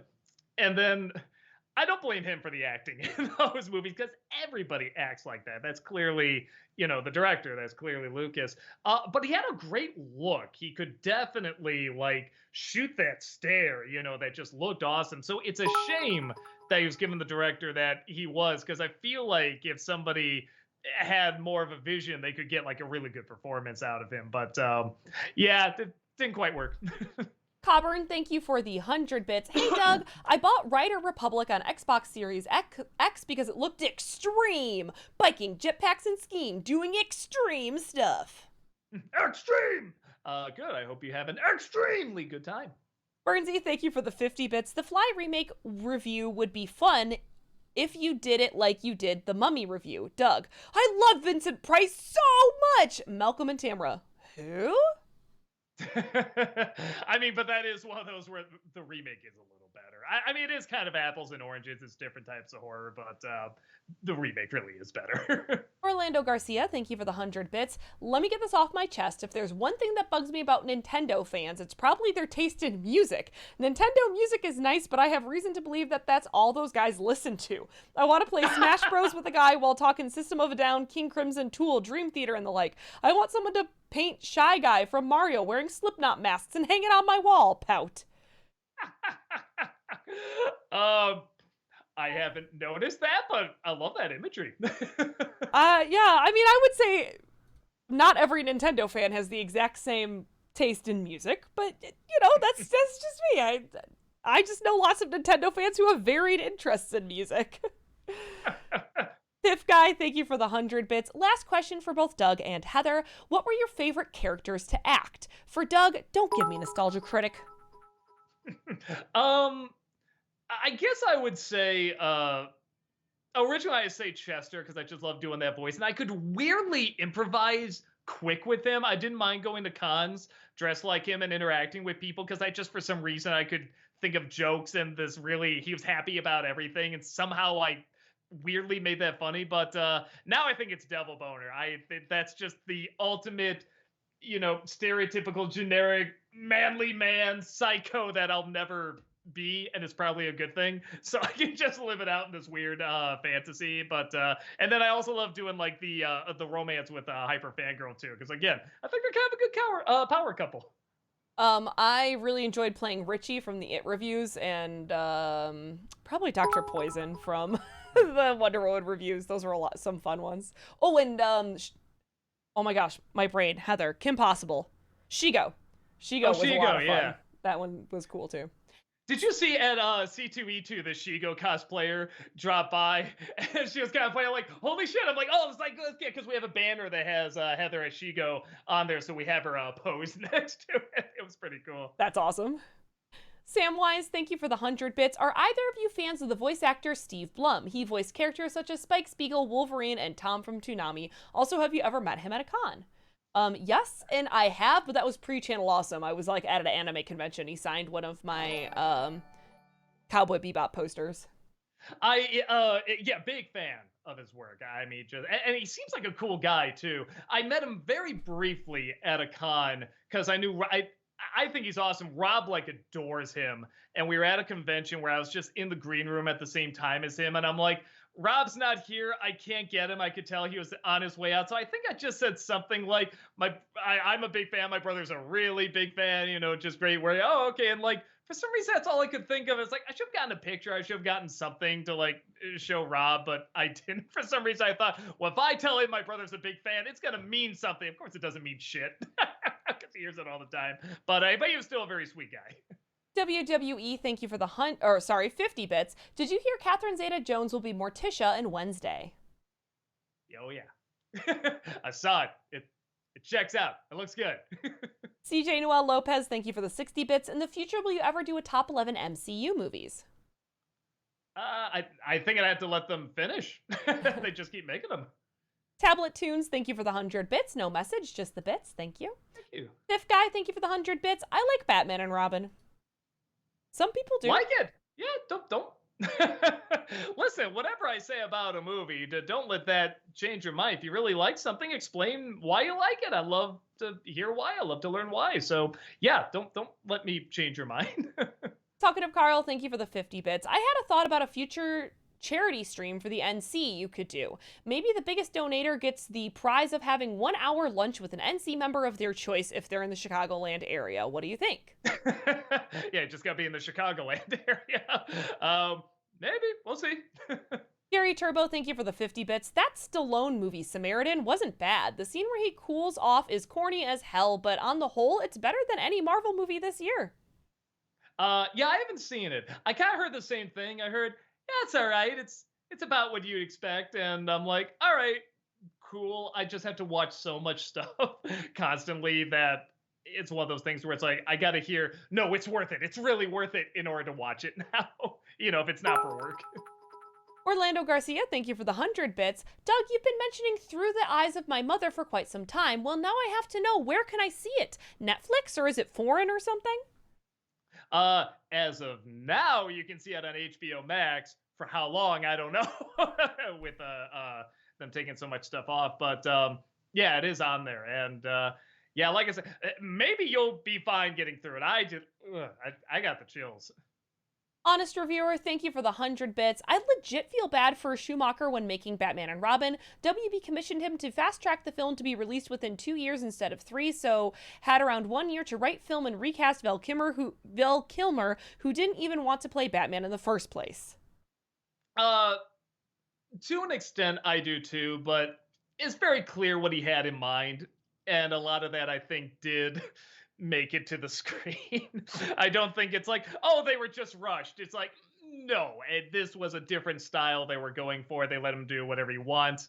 But again, he's a sweet guy. I think he wanted to do something that was fun for the kids and make the studio happy and stuff like that. So it's he was an easy punching bag for a while, but he took it all like a sport, like a pro and everything. And it's like good on him for not letting any of that stuff like kick him down or anything. Because there's still good things about it. It still looks great. There are funny scenes, and it is one of a kind. You can't say it isn't. Maji Dude, thank you for that subscription. Welcome, appreciate it. Thank you. Queen Calificent, thank you for the 50 bits. I know you're not a big fan of Brother Bear, but I always thought it was pretty ballsy of Disney to have the main character murder the baby bear's mother. Well, spoiler, but yeah, but then you play that Phil Collins song over it, and that just ruins the whole scene. I'm sorry. And the songs in that actually are pretty good. They start off actually really nice. But then they're like, oh, we have to have Phil Collins sing it like Tarzan. It's like, but you did that in Tarzan. Why are you doing it here too? So there were scenes I really did like in it. Again, ironically, I was really enjoying Brother Bear until he became, Brother Bear. Lord of Moose, thank you for the 100 bits. Are you guys excited for the Killer Clowns from Outer Space video game? I'm intrigued by it because it looks kind of Dead by Daylight-ish, and I know, Doug, you always have fun when we play Dead by Daylight, Yeah. so I'm intrigued. I have, I always see the little thumbnail. I haven't seen the trailer yet, but it keeps popping up, and I see people talking about it. So I'm like, all right, maybe who the hell's talked about Killer Clowns from Outer Space, in the past some years. So I'm like, all right, well, there must be something really cool about this. And even that premise, honestly, kind of sounds like fun. Strider for Life, thank you for the 50 bits. Who do you think is the better singer? He Who Remains, Kang, or the Riddler? Lol. I mean, that Ave Maria from the Riddler is just beautiful. He Who Remains, Kang. I can't remember him singing, but maybe I'm just, Oh, wait, from Loki? I think so, question mark? I don't remember that one. I will say just, I'm assuming funniest was probably the Riddler. Orlando Garcia, yeah, Loki, okay. Orlando Garcia, thank you for the 100 bits. My brother has been playing Pac-Man World RE Pac. Doug, what are your thoughts towards Pac-Man, both the games and the mascot? When I was a kid, I loved Pac-Man. I loved any version of the game. I even loved that stupid cartoon that came out with where again they tried to give it a story and they give like this weird this bald Darth Vader mastermind who's in charge of the ghost that he doesn't match the rest of the world at all. But I still loved it. Yeah, I haven't played too much outside. I'll say this: do you remember, Heather? We were at what's the name of that gaming convention now? We were at Midwest Games. Yes. Yeah. Midwest Gaming. And this guy was playing Baby Pac-Man, which if you don't know is half video game, half pinball. Oh, I was there. He was a pro. He was so good. He was just like constantly between the pinball, then the game, then the pinball, and he like never lost a life. And it's like, who the hell is a pro at this? But he was the master. He found his calling, I guess. KP Kruk, thank you for the 100 bits. Would you ever cover any past or present Food Network shows, like the original Iron Chef? I find the history of cooking shows quite fascinating, and I think it would be quite a fun topic to cover. I shouldn't, but I feel like that's something maybe like another YouTuber should do. Like somebody talking about cooking shows and like cooking phenomenons and stuff. That'd actually be really interesting if somebody hasn't done that yet. Because you're right, I do remember Iron Chef, and it was a lot of fun. But I'm not a chef. I watched it more for, let's see the cool food, and then just the funny antics with the dubbing and the extreme camera angles and stuff like that. But that idea for some other YouTuber, someone who really understands cooking and cooking shows and stuff, would be really interesting, actually. FBL, thank you for the 100 bits. Favorite episode of Inside the Actors Studio? The Robin Williams was hilarious. Yeah, that's a good one. I think the one where it was like an anniversary or a celebration, whatever, and he actually had Will Ferrell on to do an impression of him, and they worked off each other. I mean, it was clearly scripted, but it was very, very funny. FBL, thank you for the 100 bits. Doug, Heather, I recommend the music of Aurora and the Mostar Driving Club. Both highly underrated. All right. Try to check it out. FBL, thank you for the 100 bits. Fun fact, they snuck gay slang into the Maltese Falcon, and Paul Lynde would do the same thing on Hollywood Squares. That's not surprising. I didn't know that about Maltese Falcon. Paul Lynde, that doesn't surprise me at all. But no, it's interesting. All right, I haven't seen that movie in a while. I should probably check it out again. Alexander, thank you for the 50 bits. Hi, Doug. How would you rank BoJack Horseman, Two Gun Birdie, and Undone from worst to best? Oh man. Oh, that's okay. Well, and I like Two Gun Birdie, but that'd probably be third. Man, with Undone and BoJack Horseman, just barely. I put BoJack Horseman at number one, because it's doing stuff that's just a little more different, and the blending of comedy and drama was really intriguing. But Undone is like so perfect. I mean, that is just like a perfectly well executed show. That it's like really, really close. Alexander, thank you for the 50 bits. Hi, Doug. How would you rank... Oh, I just read that. I'm sorry. Hewlett Fan, thank you for the 50 bits. Are you a fan of the eternal classic Gone with the Wind? Believe it or not, it's still the most profitable movie adjusted for inflation, beating any Marvel film and Avatar. Would you do an NC on it? Yeah, that'll get past the YouTube guidelines. Probably not. Also, honestly, it's like... That's another one of those where I sort of say, yes, I acknowledge this is a good movie. It's a classic movie. I never got that into it. And maybe because I didn't grow up with it, I saw it years later. It is impressive, the backgrounds and the size of it, and the story itself. But it just never grabbed me for some reason. So, yeah, anyone that, like, whatever, praises it or rips it apart or whatever, I'm like, I could care less. I just don't get into it. CJ Noel Lopez, thank you for the 50 bits. So, Doug, are you planning to cover all the rest of the 90s animated Disney movies for NC since you already covered Lion King, Goofy Movie, Hunchback, Mulan, and Tarzan? Yeah, actually, what ones are left? I mean, like I said, we keep talking with Philo Barnhart to get him in for Little Mermaid at some point because he has stories about that. I think that'd be interesting. I wouldn't mind talking about, like, and actually, the next one, I'm literally writing one.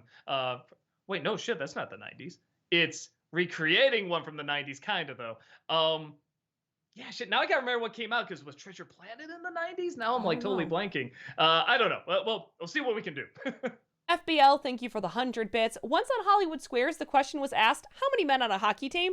And Paul Lynde answers, about half. Oh, Paul. If you've never seen Brad Jones and the Cinema Snob, I think it was like a Paul Lynde Christmas special or Halloween special. You gotta check that out. Tablet Tunes, thank you for the 100 bits. No message, just more bits. Thank you.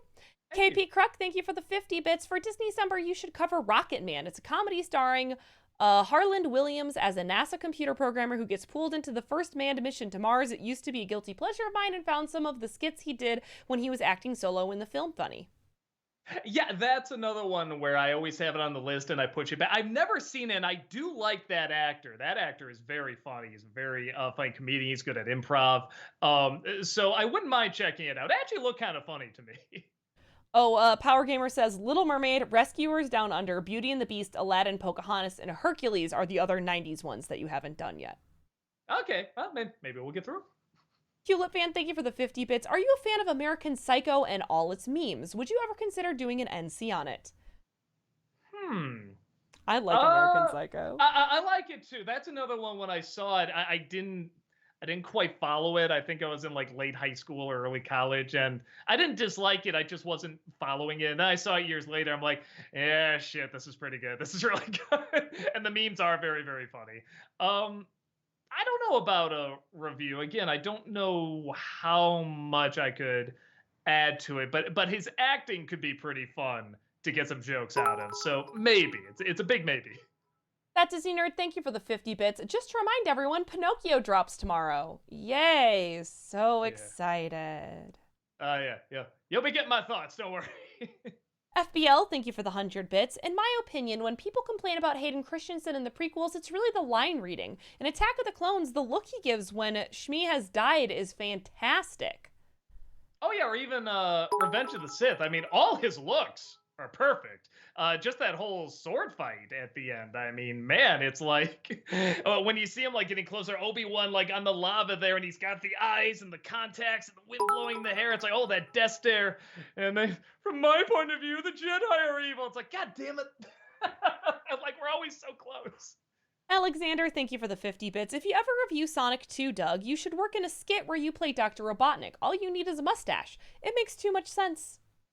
Yeah, we did years ago. There's like a Sonic fan film that was made, and they got a bunch of YouTubers in, and I was one of them. And just I was there for like a day, so they're like, "You want to shoot some extra stuff?" I'm like, "Yeah, whatever you want to do." And they just had the Robotnik outfit there, so we had me auditioning for Robotnik, and I think I was heavier too, so it was like perfect timing. I actually did kind of look the part. And then at the end, I'm just like, screw it, I want to be Sonic, and I think it ends with like this really weird Sonic audition that I do, but it was fun. Katie Hayes, thank you for the 100 bits. Have you ever watched the British sitcom League of Gentlemen and Psychoville? If not, I'd really recommend them, as the comedic style is something I think you'd enjoy, with their mix of dark humor and references to horror movies such as The Shining and Wicker Man. No, what's it called again? League of Gentlemen and Psychoville. Gentlemen and Psychoville? I think they're two separate things. Oh, okay. Well, all right. League of Gentlemen, Psychoville. Okay, all right. Oh man, Psychoville looks like fun. Okay, yeah, I will try to check those out. Mumra, thank you for the 50 bits. Have either of you seen the recent fantasy film about a princess and a mermaid called The King's Daughter with Pierce Brosnan and William Hurt? Watched it last weekend and enjoyed it a lot. Did some research on it. Found out it was a finished film in 2014, but took until 2022 to get released theatrically because of tax reasons. I've heard reviews on it. People like it for different reasons, maybe, than you did, but I hear it's entertaining. CJ Noel Lopez, thank you for the 50 bits. Would you ever consider doing a review of The Avengers? Not the Sean Connery movie, obviously. Since the movie is celebrating its 10th anniversary this year, I still really enjoy it, but there are several flaws that are easy to poke fun of. Maybe. I don't know. It would be kind of interesting to talk about. And that is another one of those where I like it, and it's so impressive it worked as well as it did. But I mean, at the time, people were, this is the greatest comic book movie of all time. I'm like, I can't do that. But maybe that might be a fun one to talk about, especially if it's over in 10 years. I'll write that down. Orlando Garcia, thank you for the 100 bits. Haven't watched The Boys. We don't have Amazon Prime, but props to the guy who plays Homelander. He legit looks discomforting. I could see him play a villain in a kid's film and be legit scary, like Childcatcher from Chitty Chitty Bang Bang. Well, like Zach Morris as the child catcher, yeah. No, he's very good. All the actors in that are really good. I can't think of any bad actors in that. Yeah, no, it's a very good show.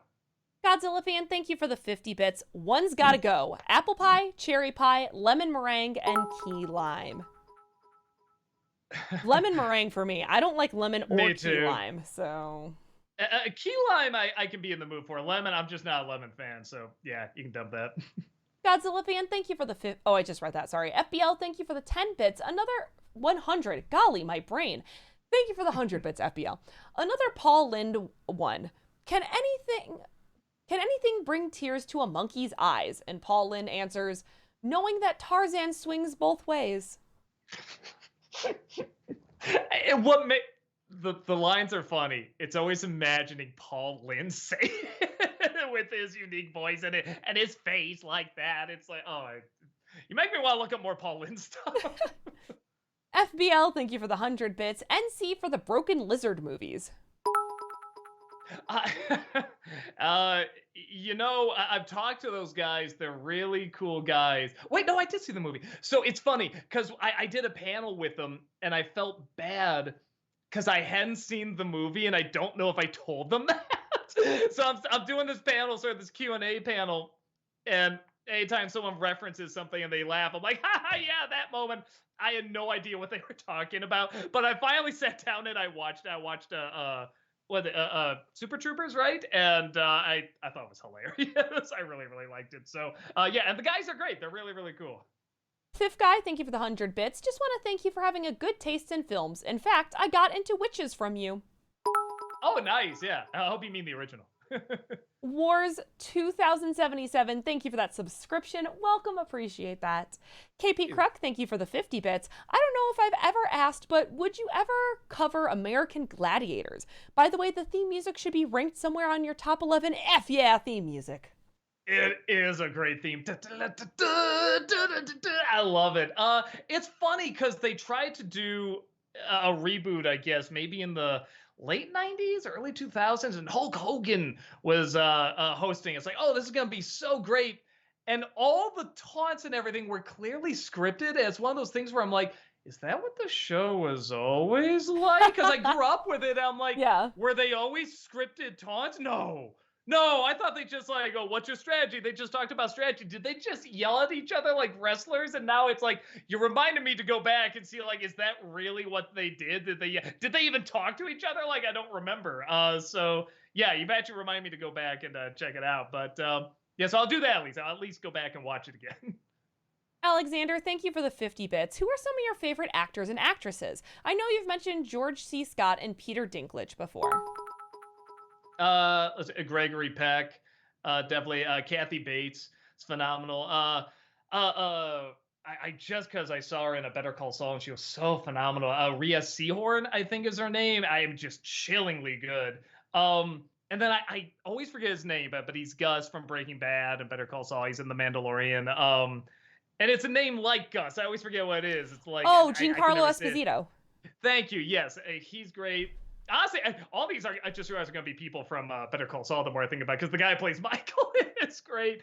Yeah, I'm trying to think of others. Depp in the Day, I did enjoy, and then he got a little too over the top. But I still like a lot of those early performances. Yeah, I'm sure there's others. Every time I'm asked that, my mind kind of goes blank. I know there's like a ton of others, but I don't always remember them.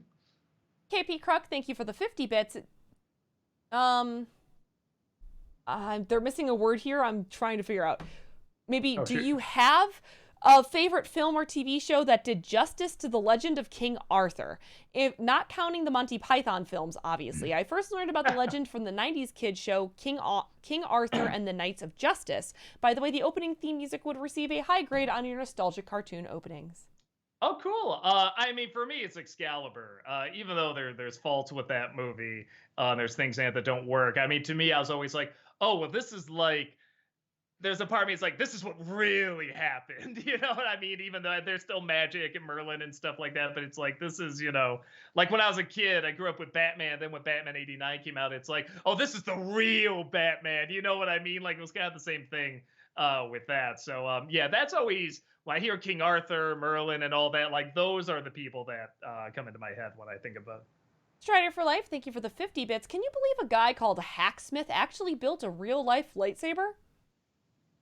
I always hear that like, and then a real life hoverboard and stuff. There's always these things like they made them.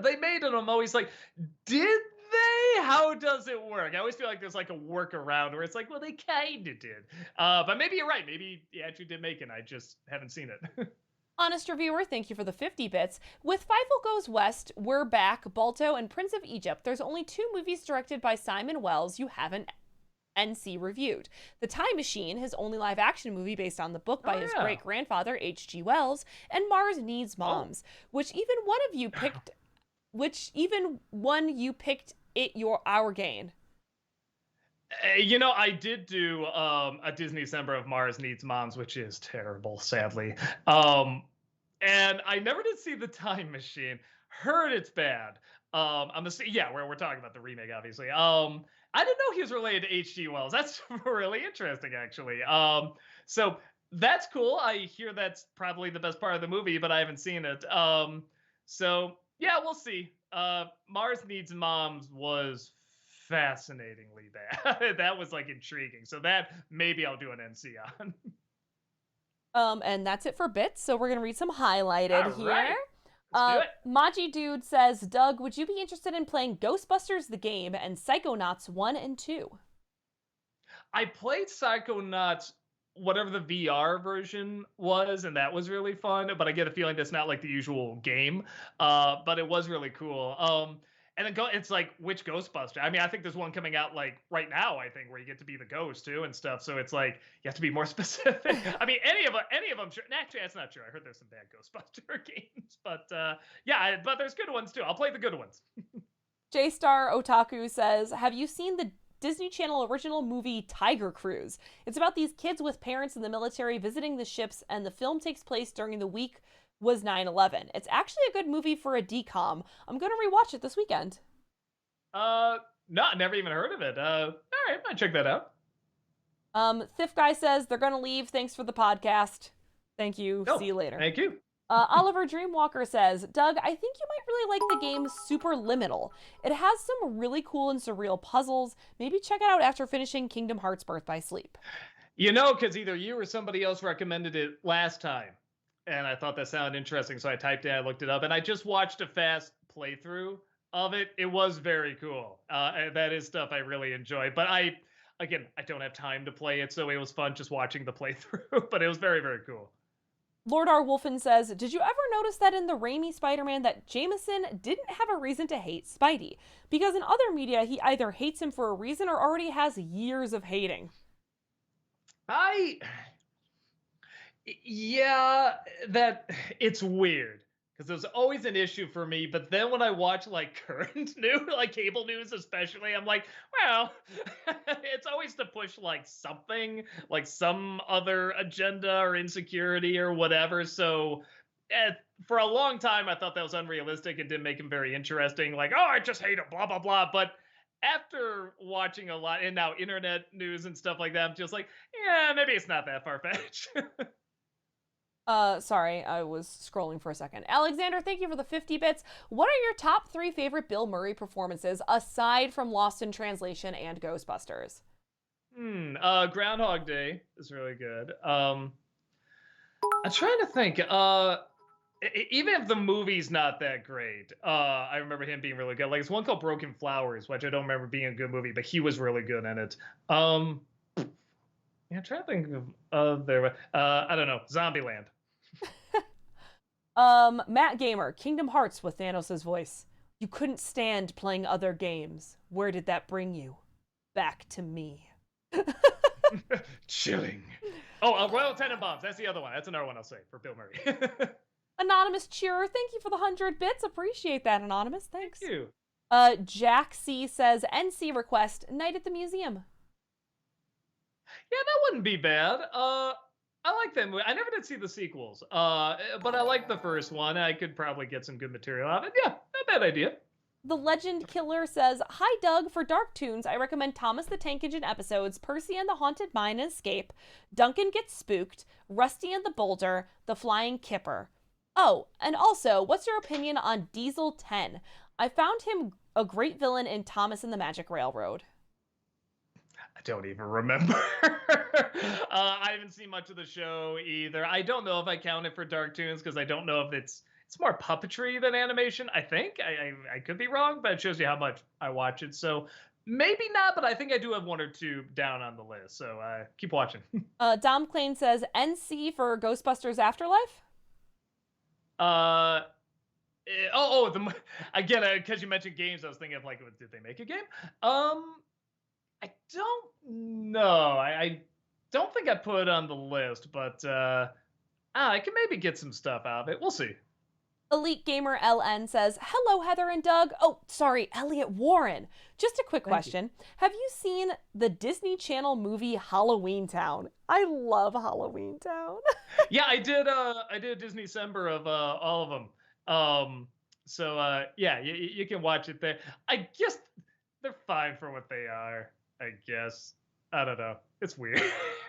Some parts I did really get into, and then other parts I'm just like, oh yeah, it's a Disney Channel thing. That's right. Jesus Adorno, thank you, or not thank you, sorry, just says, sorry. Hey Doug, what are some of your ideas for a Star Wars project, albeit a film, series, audio drama, etc.? You know, a long time ago, people were joking like, oh, they're going to make a Mos Eisley show, right? Oh, won't that be interesting? I was like, yes, it will. I think you could do something like a Sin City type show, and I feel like they were kind of doing that with Book of Boba Fett, but then like they kind of veered off and did some other stuff with Mandalorian, and he goes to other places. But I was like, I would love to know what happens in Mos Eisley and all the seedy scum and villainy. I think that'd be a lot of fun. Honest Reviewer, thank you for that 4-month subscription. Welcome back. Appreciate it. WWE, thank you for the 50 bits. Would you ever review Groundhog Day, Ghostbusters Afterlife, and would you watch/play Netflix Escape the Undertaker? Oh, I didn't even know that was a game.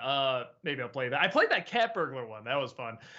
If I did any of them, I'd do Afterlife because I feel like I'd have more to say about that. Where Groundhog Day, just everyone that could say something about it said something about it, so probably not that one. KP Kruk, thank you for the 50 bits. Would you ever cover any Carmen Sandiego show? I know you covered the Fox cartoon briefly. Did you prefer Where in the World is Carmen Sandiego or Where in Time is Carmen Sandiego? I don't know if I saw Where in Time, but I did see Where in the World. That was a lot of fun. There's a great Defunctland episode about it where he goes into like the history of it. It's really, really interesting. So check that out. And yeah, I remember really enjoying them. Cool.